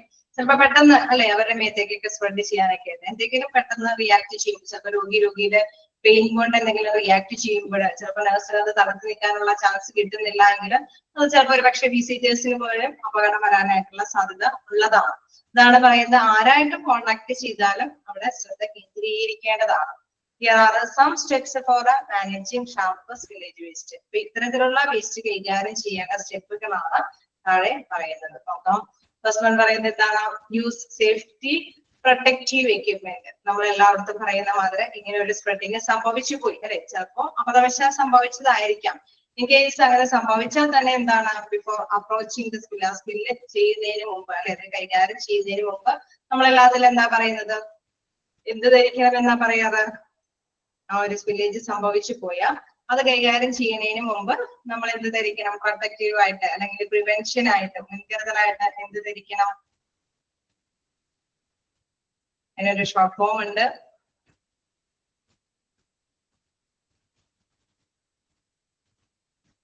Okay, personal protective equipment. അത് പഠിച്ചു പോകൂലോ എന്ന് ഓർത്തിട്ട് തന്നെയാണ് നിങ്ങളെ കൊണ്ട് പറയിപ്പിക്കുന്നത്. ഇങ്ങനെ എത്ര വലിയ ചാപ്റ്റർ, വലിയ ഡിഫിക്കൽട്ട് ആയിട്ടുള്ള ചാപ്റ്റർ ഒന്നല്ല. ജസ്റ്റ് പോയിന്റ്സ് ഒന്ന് മൈൻഡിലേക്ക് കൊണ്ടുവന്നു കഴിഞ്ഞാൽ ഓട്ടോമാറ്റിക്കലി എല്ലാ പോയിന്റ്സ് ഓർമ്മയിൽ വരും. അപ്പൊ ഇങ്ങനെ ഒരു സ്പില്ലേജ് സംഭവിച്ചു കഴിഞ്ഞാൽ ആദ്യത്തെ സ്റ്റെപ്പായിട്ട് വരുന്നത് അല്ലെങ്കിൽ അല്ലേ ഹസാർഡ് വേസ്റ്റ് ഒക്കെ ആണെങ്കിൽ ആ ഭാഗത്ത് നിന്ന് എത്രയും പെട്ടെന്ന് ഒഴിവായി മാറി നിൽക്കണം. അഥവാ ഇങ്ങനത്തെ വേസ്റ്റ് ആണ് സംഭവിക്കണമെങ്കിൽ അത് കൈകാര്യം ചെയ്യുന്നതിന് മുമ്പ് തന്നെ എന്താണ് പ്രൊട്ടക്റ്റീവ് ആയിട്ടുള്ള എക്യുപ്മെന്റ്സ് ധരിക്കണം എന്നുള്ളതാണ്. Person should wear suitable personal protective equipment that includes എന്തൊക്കെ അതിൽ ഉൾപ്പെടും? Gloves and puncture resistant containers to avoid contact with the waste and avoid the injury. അതായത് എപ്പോഴും നമ്മൾ ഇത് കൈകാര്യം ചെയ്യുമ്പോൾ മുറിവുകളൊന്നും വരാൻ പാടില്ല. ഇപ്പൊ ഇൻ കേസ് താഴെ വീണു എന്ന് വെച്ചുകൊണ്ട് പെട്ടെന്ന് അങ്ങനെ എടുത്ത് പൊക്കി അങ്ങനെ മറ്റുള്ളവരെ അല്ലെ മുറിക്കാനൊന്നും നമുക്കറിയാം. അത് ശ്രദ്ധയോടുകൂടി തന്നെയാണ് ഹാൻഡിൽ ചെയ്യേണ്ടത്. അവിടെ വേർഡ് ഇഞ്ചുറി എന്ന് പറഞ്ഞാൽ അല്ലെ അതിൽ നിന്ന് ഒഴിവാകണം. ഇഞ്ചുറി ഒന്നും മുറിവുകളൊന്നും വരുത്താതിരിക്കാനായിട്ട് ശ്രദ്ധ കേന്ദ്രീകരിച്ചിട്ട് വേണം അത് കൈകാര്യം ചെയ്യാനായിട്ട്. അതിന് പ്രത്യേകമായിട്ടുള്ള ഗ്ലൗസുകളൊക്കെ ധരിക്കണം. then എന്താണ് പങ്ക്ചർ റെസിസ്റ്റന്റ് കണ്ടെയ്നേഴ്സ് എന്ന് പറഞ്ഞു കഴിഞ്ഞാൽ നമുക്കറിയാം ചെറിയൊരു പിന്നല്ലേ അത് കൂർത്ത വസ്തുക്കളൊക്കെ ആയതുകൊണ്ട് തന്നെ അത് ചിലപ്പോൾ തുളച്ചു പോകാനൊക്കെ ആയിട്ടുള്ള സാധ്യത കൂടുതലാണ് അല്ലെ. അപ്പൊ അതുകൊണ്ട് തന്നെ നല്ല അല്ലെ കട്ടിയുള്ള അല്ലെങ്കിൽ പങ്ക്ചേർഡ് ആയിട്ടുള്ള കണ്ടെയ്നർ ബോക്സിലായിരിക്കണം ഈ ടൂൾസുകളെല്ലാം കീപ്പ് ചെയ്യേണ്ടത്. ഇപ്പൊ തിയേറ്ററിലാണെങ്കിലും അല്ലെങ്കിൽ ഡ്രസ്സിങ്ങും കാര്യങ്ങൾക്കൊക്കെ വരുമ്പോൾ വളരെ സോഫ്റ്റ് ആയിട്ടുള്ള ഒരു ഇതില് ബോക്സിലൊക്കെ കൊണ്ടുവന്ന ഒരു പക്ഷേ നമ്മൾ ഇടുന്ന സമയത്ത് തന്നെ ചിലപ്പോഴെങ്കിൽ അത് കുത്തിത്തോടെ അങ്ങോട്ട് പോകാനൊക്കെ ആയിട്ടുള്ള സാധ്യത. നമുക്കറിയാം ഹോസ്പിറ്റലൊക്കെ അത്രയും പങ്ക്ചേർഡ് ആയിട്ടുള്ള ബോക്സുകൾ തന്നെയായിരിക്കും ഇത്തരത്തിലുള്ള കാര്യങ്ങളെല്ലാം കൈകാര്യം ചെയ്യാനായിട്ട് പ്രൊവൈഡ് ചെയ്യുക. അപ്പൊ അത് തന്നെയാണ് ഇവിടെ ഉദ്ദേശിക്കുന്നത്. അങ്ങനെ കൈകാര്യം ചെയ്യുമ്പോൾ പ്രത്യേകമായിട്ട് ഗ്ലൗസുകളൊക്കെ ധരിക്കണം. ദെൻ പങ്ക്ചർ റെസിസ്റ്റന്റ് കണ്ടെയ്നേഴ്സുകളൊക്കെ ആയിരിക്കണം അതിനു വേണ്ടി ഉപയോഗിക്കേണ്ടത്. ദെൻ നെക്സ്റ്റ് എന്താ പറയുന്നത്, to avoid contact with waste and avoid injury. ആ ഒരു വേസ്റ്റുമായിട്ട് കോണ്ടാക്ട് ചെയ്യാതിരിക്കാനായിട്ട് പരമാവധി ശ്രദ്ധിക്കുക. ഒപ്പം തന്നെ എന്താണ് മുറിവുകളൊന്നും വരുത്താതിരിക്കാനായിട്ട് ശ്രദ്ധിക്കുക. വളരെ ശ്രദ്ധയോട് കൂടിയിട്ട് ആ വേസ്റ്റ് ഒക്കെ കൈകാര്യം ചെയ്യാനായിട്ട് ശ്രദ്ധിക്കുക എന്നുള്ളത്. ദെൻ നെക്സ്റ്റ് എന്താണ്, കണ്ടെയ്ൻ ദ സ്പില്ല്. അതായത് നമുക്കറിയാം അവിടെ ക്ലീൻ ചെയ്യണം അല്ലെ. ആ ഭാഗങ്ങളെല്ലാം ക്ലീൻ ചെയ്തെടുക്കാനായിട്ട് അബ്സോർബന്റ് പാഡുകൾ എന്താണെന്ന് ഉപയോഗിക്കേണ്ടതെന്ന് വെച്ച് കഴിഞ്ഞാൽ അത് ഉപയോഗിച്ചത് ക്ലീൻ ചെയ്തെടുക്കണം. Use a puncture resistant container to pick up carefully any sharps and put them in leveled hazard bags or a container for a discarding. അതായത് നമ്മളിങ്ങനെ പങ്ക്ചർ റെസിസ്റ്റന്റ് ആയിട്ടുള്ള കണ്ടെയ്നേഴ്സിൽ അതെല്ലാം അല്ലെ ആ എക്യുപ്മെന്റ് ഒക്കെ പറക്കിയെടുത്ത് കെയർഫുൾ ആയിട്ട് തന്നെ ശ്രദ്ധയോടുകൂടി തന്നെ കൈകാര്യം ചെയ്യണം. Any sharps and put them in a labeled biohazard bag or container. അത് ഏത് അല്ലെ ആ വേസ്റ്റ് ആയിട്ടുള്ള ആ ഒരു ചിലപ്പോൾ ഒരു സിറിഞ്ചോ അല്ലെങ്കിൽ എന്തെങ്കിലും പെൻ പോലെയുള്ള കത്തികളോ എന്താണോ അല്ലെ നമ്മൾ വേസ്റ്റ് ആയിട്ട് നമുക്ക് വേണ്ട എന്ന് അല്ലെ ഹോസ്പിറ്റലുകാർ യൂസ് ചെയ്തിട്ട് ഡ്രസ്സിങ്ങും കാര്യങ്ങളൊക്കെ കഴിഞ്ഞിട്ട് അത് വേണ്ട എന്ന് ഉദ്ദേശിക്കുന്നു അത് അതിലേക്ക് കൃത്യമായിട്ട് തന്നെ ബയോഹസാർഡ് ബാഗ് എന്ന കണ്ടെയ്നറിൽ തന്നെ അത് നിക്ഷേപിക്കണം. അത് വേണ്ട എന്നുള്ള ആ ഒരു ലേബൽ ചെയ്തിരിക്കുന്ന നമുക്കറിയാം ബിന്നുകൾ ഉണ്ടാവും, സെപ്പറേറ്റ് ബിന്നുകളായിരിക്കും. അപ്പൊ ഹസാർഡ് വേസ്റ്റിന് പകരം ബയോ ഹസാർഡ് വേസ്റ്റ് ബാഗ് എന്ന് ലേബൽ ചെയ്തിരിക്കുന്ന വേസ്റ്റ് ബിന്നില് അത്തരത്തിലുള്ള എക്യുപ്മെന്റ്സ് ഒക്കെ നിക്ഷേപിക്കണം എന്നുള്ളതാണ്. Then clear up the spill. എന്താണ് ക്ലിയർ ചെയ്യണം എന്ന് പറയുന്നത്, use a disinfectant solution to clean the affected area completely. അതായത് ആ ഏരിയയൊക്കെ കംപ്ലീറ്റ് ആയിട്ട് നമ്മൾ അവിടെ ക്ലീൻ ചെയ്യണം അല്ലെ. അത് ഭയങ്കര കെയർഫുൾ ആയിട്ട് തന്നെ കൈകാര്യം ചെയ്യണം എന്ന് പറഞ്ഞു കഴിഞ്ഞാൽ ചെറിയതായിട്ട് നമ്മൾ വിചാരിക്കും അവിടെ ഒന്നും അണുക്കൾ ഉണ്ടാവാനല്ലേ, ജസ്റ്റ് ഒരു കത്രിക വീണോ അല്ലെങ്കിൽ ഒരു സിറിഞ്ച് താഴെ വീണോ എന്ന് വെച്ച് കഴിഞ്ഞാൽ നമുക്ക് ഒരു പക്ഷേ നഗ്ന നേത്രങ്ങൾ കൊണ്ട് അവിടെ അണുക്കളെ കാണാൻ പറ്റിയെന്ന് വരില്ല. പക്ഷെ അവിടെ എന്തായാലും ചെറിയ രീതിയിലെങ്കിലും അണുക്കളൊക്കെ വരാൻ സാധ്യതയുള്ളത് കൊണ്ട് തന്നെ ആ ഒരു ഡിസ്ഇൻഫെക്ടന്റ് സൊല്യൂഷൻ അതായത് അണുവിമുക്തമാക്കാൻ പറ്റുന്ന സൊല്യൂഷൻ ഉപയോഗിച്ചിട്ട് തന്നെ ആ ഭാഗങ്ങളെല്ലാം ക്ലീൻ ചെയ്യണം.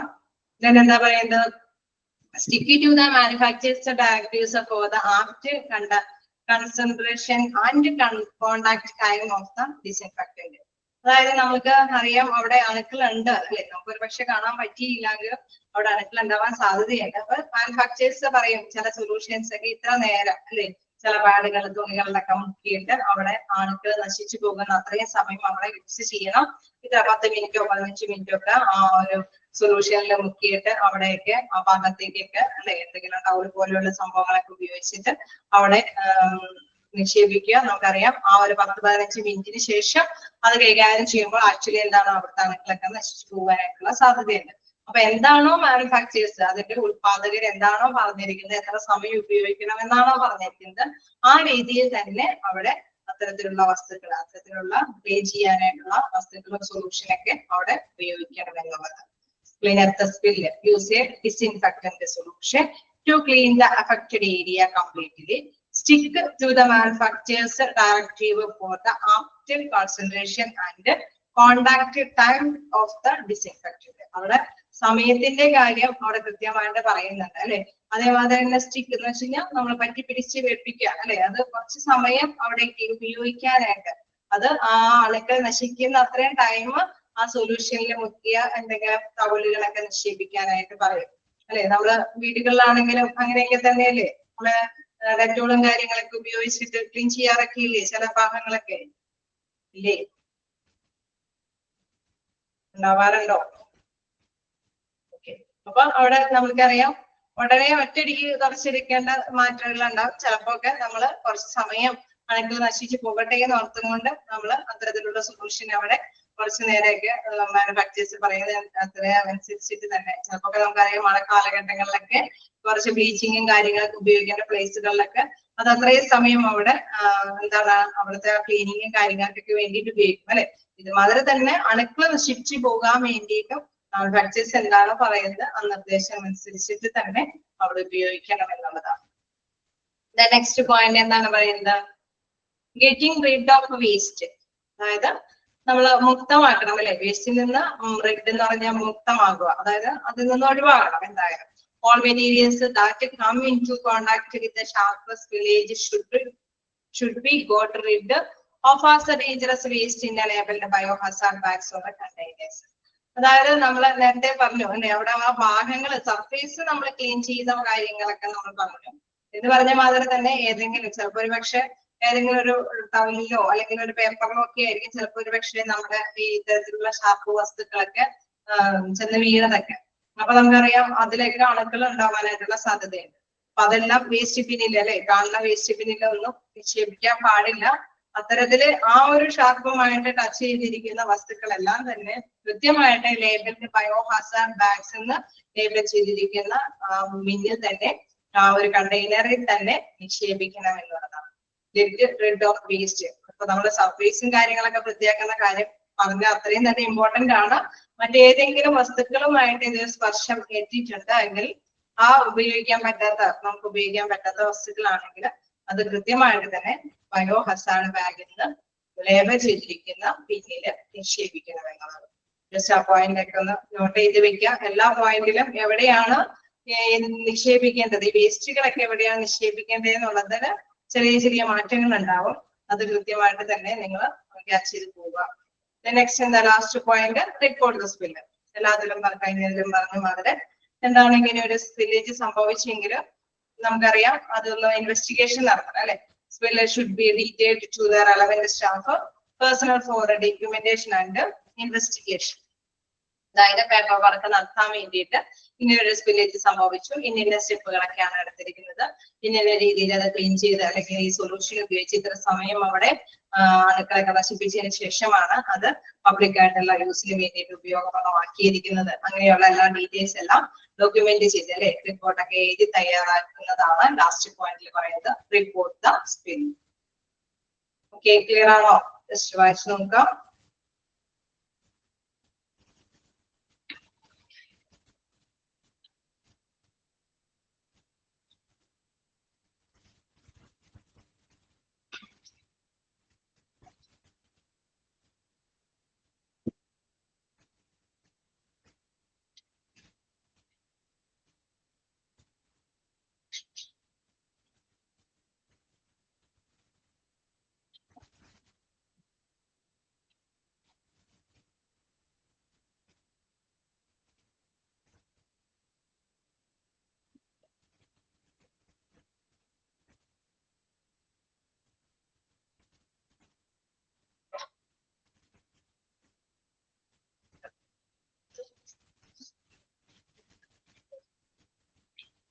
ണോ?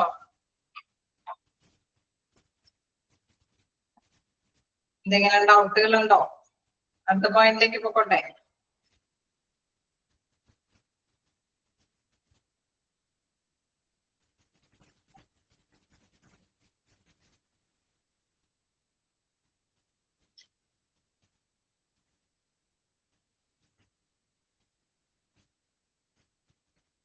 എന്തായാലും ഇന്ന് തന്നെ വായിച്ചു നോക്കിയാലട്ടെ, കാരണം പറഞ്ഞ മാറ്റേഴ്സ് ഒക്കെ തന്നെയായിരിക്കും. നമുക്ക് എന്തെങ്കിലും ഡൗട്ടുകൾ ഉണ്ടെങ്കിൽ ക്ലിയർ ചെയ്ത് തന്നെ പോകാം. അപ്പൊ നമുക്ക് ഫോർത്ത് പോയിന്റിലേക്ക് നോക്കാം. Chemical spillage waste management. അടുത്തൊരു സ്പില്ലേജ് വേസ്റ്റിന് പറയുന്നത് കെമിക്കൽ സ്പില്ലേജ് വേസ്റ്റ് ആണ്. നമുക്കറിയാം ചെറിയ രീതിയിലെല്ലാം അല്ലെ എന്തെങ്കിലും രാസപ്രവർത്തനങ്ങളൊക്കെ ഉണ്ടാവാൻ സാധ്യതയാണ്, കെമിക്കൽ റിയാക്ഷൻ വരാനൊക്കെ ആയിട്ട് സാധ്യതയാണ്. ചിലപ്പോഴൊക്കെ നമ്മൾ രോഗനിർണയത്തിനൊക്കെ വേണ്ടിയിട്ടായിരിക്കും ചെറിയ തോതിലുള്ള കെമിക്കൽസ് ഒക്കെ നമ്മൾ ഉപയോഗിക്കേണ്ടി വരുന്നത് അല്ലെ. അപ്പൊ അങ്ങനെ വരുമ്പോൾ ഈ കെമിക്കലിന്റെ ചെറിയൊരു സ്പ്രെഡിങ് നമുക്കറിയാതെ അപകടകരമായ കാര്യമാണ് അല്ലെ. അത് വലിയ വലിയ സ്ഫോടനങ്ങളൊക്കെ ഉണ്ടാവാൻ സാധ്യത കൂടുതലാണ്. അപ്പൊ അതുകൊണ്ട് തന്നെ അത് വളരെ കെയർഫുൾ ആയിട്ട് തന്നെ ഹാൻഡിൽ ചെയ്യണം. ചെറിയ രീതിയിലാണ് നമുക്കറിയാം ഒരു ബയോ ഹസാർഡ് വേസ്റ്റിൽ എന്നുള്ള ലേബലിൽ നിന്ന് വ്യത്യസ്തമായിട്ടുള്ള ഒരു ഹസാർഡ് വേസ്റ്റ് ആണ് അതല്ലേ, ഒരു അപകടകരമായ വേസ്റ്റ് ആണ്. അപ്പൊ അത് കൈകാര്യം ചെയ്യണമെങ്കിലും അതിൻ്റെതായ ശ്രദ്ധ കേന്ദ്രീകരിക്കേണ്ടത്. അപ്പൊ കെമിക്കൽസ് വില്ലേജ് സംഭവിച്ചു എന്നുള്ള ഇതിലേക്ക് വരികയാണെങ്കിൽ ആദ്യം തന്നെ നമ്മൾ മനസ്സിലാക്കേണ്ട ഒരു കാര്യം, എത്രയും പെട്ടെന്ന് ആ ഭാഗത്ത് നിന്ന് മാറണം അല്ലെ. ഏത് കെമിക്കലാണ് സ്ഫോടനം ഉണ്ടാവാനൊക്കെ ആയിട്ട് സാധ്യത കൂടുതലാണ് അല്ലെ. ചെറിയ രീതിയിലൊക്കെയാണ് കെമിക്കൽസ്, നമുക്കറിയാം ഹോസ്പിറ്റലിൽ പല രീതിയിലുള്ള ചെറിയ ചെറിയ കെമിക്കൽസ് ഒക്കെ യൂസ് ചെയ്യേണ്ടതായിട്ട് വരും. അപ്പൊ ഓൾമോസ്റ്റ് എന്താണ്, ഇങ്ങനെയുള്ള ഒരു സംഭവം ഉണ്ടെങ്കിൽ അതിന്റെ ഒരു പ്രത്യേകത നിങ്ങൾക്ക് ഒരു താഴേക്ക് ഒരു ചാർട്ട് കാണിച്ചിട്ടുണ്ട്, കെമിക്കൽസ് വില്ലേജ് വേസ്റ്റ് എന്നുള്ളത്. അതിന്റെ മാനേജ്മെന്റ് സിസ്റ്റത്തിന്റെ ചാർട്ടില് കൃത്യമായിട്ട് തന്നെ പറയുന്നുണ്ട്, അത് വലുതോ ചെറുതോ ആണെങ്കിൽ അതിൻ്റെതായ ഒരു രീതിയിൽ തന്നെയാണ് അത് ഫോളോ ചെയ്യുന്നത്. അതായത് ഫസ്റ്റ് നമ്മൾ ആദ്യം തന്നെ ഇത് പഠിക്കേണ്ടതാണ്. ഇൻ കേസ് മൈനർ ആണെങ്കിൽ എന്താണ്, then എന്താണ് മേജർ ആണെങ്കിൽ അല്ലെ, അത് ഇച്ചിരി കൂടി ഡേറ്റർ ആണെങ്കിൽ എങ്ങനെയാണ് സ്റ്റെപ്പ് സ്റ്റെപ്പ് ആയിട്ട് കൈകാര്യം ചെയ്യുന്നത്. തീർച്ചയായിട്ടും എല്ലാത്തിനും ഫോളോ ചെയ്യുന്ന കുറച്ച് മാറ്റേഴ്സ് ആണ് ഇവിടെ ആദ്യം തന്നെ പ്രതിപാദിച്ചിരിക്കുന്നത്. നോക്കാം എന്താണ്, evaluate the state zone like a minor or a major spill. ആദ്യം തന്നെ ഈ ഒരു സ്പില്ലേജ് സംഭവിച്ചിരിക്കുന്നത് കെമിക്കൽ സ്പില്ലേജ് ആണെങ്കിൽ അത് ചെറുതാണോ വലുതാണോ എന്ന് ആദ്യം തന്നെ തിരിച്ചറിയുക. നമുക്കറിയാം വലിയ ഒരു കെമിക്കൽ സ്പില്ലേജ് ആണ് എങ്കിൽ അതിൻ്റെതായ സ്റ്റെപ്സ് എടുക്കണം അല്ലെ. ഹോസ്പിറ്റലൊക്കെ ആവുമ്പോൾ ഒരുപാട് പേഷ്യൻസും ഡോക്ടേഴ്സും അല്ലെ നഴ്സുമാരും അവിടെ ഒരുപാട് ഹ്യൂമൺ അല്ലെ അവിടെ ഉണ്ട് അല്ലെ. അപ്പൊ എല്ലാ തരത്തിലുള്ള ജീവന ഭീഷണിയാണ്. അത് മാത്രമല്ല എൻവയോൺമെന്റ് അല്ലെ, നമ്മുടെ പ്രകൃതിയെ ദോഷകരമായിട്ട് ബാധിക്കാനൊക്കെ ആയിട്ട് സാധ്യത കൂടുതലാണ്. അപ്പൊ കെമിക്കലിന്റെ എന്തെങ്കിലും ഇതുകളാണെങ്കിൽ ഒരു സ്പില്ലേജ് ആണ് സംഭവിച്ചിരിക്കുന്നതെങ്കിൽ ആദ്യത്തെ സ്റ്റെപ്പ് എന്താണ്, അത് മേജർ ആണോ അല്ലെങ്കിൽ മൈനർ ആണോ, ചെറുതാണോ വലുതാണോ എന്ന് ആദ്യം തന്നെ നിർണ്ണയിക്കുക. then എന്താണ് next step, evict the area. ചെറുതാണെങ്കിലും വലുതാണെങ്കിലും അവിടെ നിന്ന് ആരും അല്ലെ എല്ലാ ജനങ്ങളും ഒഴിവായി മാറി പോകേണ്ടതാണ്. അപ്പൊ ആ ഭാഗത്തിൽ നിന്ന് എത്രയും പെട്ടെന്ന് വ്യക്തികളെല്ലാം മാറുക എന്നുള്ളതാണ്. If the spill is important, evict the area and call emergency services. നമുക്കറിയാം ചൂടി അപകടം നടന്നത് കൊണ്ട് തന്നെ എത്രയും പെട്ടെന്ന് ആ ഭാഗത്ത് നിന്ന് ആൾക്കാരൊക്കെ ഒഴിവാക്കേണ്ടതുണ്ട് അല്ലെ. അത് ഇമ്പോർട്ടന്റ് ആയിട്ടുള്ള ഒരു സ്പിൽ ആയതുകൊണ്ടാണ്, ഒരു വേസ്റ്റ് അല്ലെ, ആ ഒരു വേസ്റ്റ് ഇത്തിരി കൂടി ഡേഞ്ചറസ് ആയതുകൊണ്ടാണ് ആ ഒരു കാര്യത്തിലേക്ക് തീരുമാനത്തിലേക്ക് എത്തുന്നത്. അതായത് എവിക്ട് ദ ഏരിയ, അവിടെ നിന്ന് എല്ലാവരും തന്നെ ഒഴിവാക്കുക എന്നുള്ളതാണ്. പിന്നെ എമർജൻസി സർവീസിന് വേണ്ടിയിട്ട് ചിലപ്പോൾ നമുക്കറിയാം ഫയർഫോഴ്സ് പോലെയുള്ള സർവീസ് അല്ലെ അവരെയൊക്കെ അറിയിക്കേണ്ടതുണ്ടെങ്കിൽ എത്രയും പെട്ടെന്ന് അറിയിക്കുക എന്നുള്ളത്. then wear protective equipment. നമുക്കറിയാം അവിടെ അല്ലെ നമുക്ക് ഒഴിവാക്കിയിട്ട് അങ്ങനെ ഓടിപ്പോകാനായിട്ട് രക്ഷാധികാരികൾക്ക് സാധിക്കില്ല അല്ലെ. അപ്പൊ അവിടെ എന്താണെന്നുള്ള കാര്യങ്ങൾ എങ്ങനെയാണ് അതിന്റെ ആ ഒരു കെമിക്കൽസ് വില്ലേജിന്റെ ആ ഒരു പ്രവർത്തനങ്ങൾ എന്താണെന്ന് വിലയിരുത്തേണ്ടതുണ്ട്. തീർച്ചയായിട്ടും അത് വിലയിരുത്താൻ പോകുന്നവരെന്താണ് പേഴ്സണൽ പ്രൊട്ടക്റ്റീവ് എക്യുപ്മെന്റ് ധരിച്ചിട്ട് വേണം, മുൻകരുതലുകൾ എടുത്തിട്ട് വേണം അതിനെ വിലയിരുത്താൻ വേണ്ടിയിട്ട് അല്ലെ. അപ്പൊ അത് തന്നെയാണ് നെക്സ്റ്റ് പോയിന്റിൽ വരുന്നത്, protective equipment. Personnel should use suitable personal protective equipment like gloves, goggles, and respirators before going to the spill to avoid a connection with the chemical and avoid inhalation of a chemical smoke. അതായത് നമുക്ക് chemical reaction ആയതുകൊണ്ട് അല്ലെ കെമിക്കലിന്റെ പ്രതിപ്രവർത്തനം വരാൻ chance ഉള്ളത് കൊണ്ട് അത്രയും ശ്രദ്ധ കേന്ദ്രീകരിച്ച് പ്രിവെന്റീവ് ആയിട്ടുള്ള ഒരു മുൻകരുതലായിട്ടുള്ള പേഴ്സണൽ പ്രൊട്ടക്റ്റീവ് എക്യുപ്മെന്റ്സുകൾ എന്തൊക്കെയാണോ അറിയാൻ, ഷീൽഡും കാര്യങ്ങളും അതേമാതിരി തന്നെ മാസ്കുകളൊക്കെ ആണെങ്കിൽ നമ്മൾ മാസ്കും സംഭവങ്ങളൊക്കെ ആയിരിക്കും. അതേമാതിരി തന്നെ കണ്ണടകൾ യൂസ് ചെയ്യും, ഗ്ലൗസുകൾ യൂസ് ചെയ്യും. അങ്ങനെ എല്ലാ തരത്തിലുള്ള മുൻകരുതലുകളും അല്ലെ ഏതാണോ ഏറ്റവും പ്രധാനമായിട്ട് അറിയിക്കുന്നത് ഇതെല്ലാം തടുക്കാൻ ശേഷിയുള്ളത് എന്താണോ കയ്യിലുള്ളത് ആ കയ്യിലുള്ളത് അനുസരിച്ചിട്ട് തന്നെ പ്രധാനമായിട്ട് ഹോസ്പിറ്റലുകാര് അതിനെ പ്രിവെൻഷൻ ആയിട്ട് മുൻകരുതലായിട്ട് അല്ലെ അവർക്ക് കൈകാര്യം ചെയ്യാനായിട്ട് സെർവ് ചെയ്യും.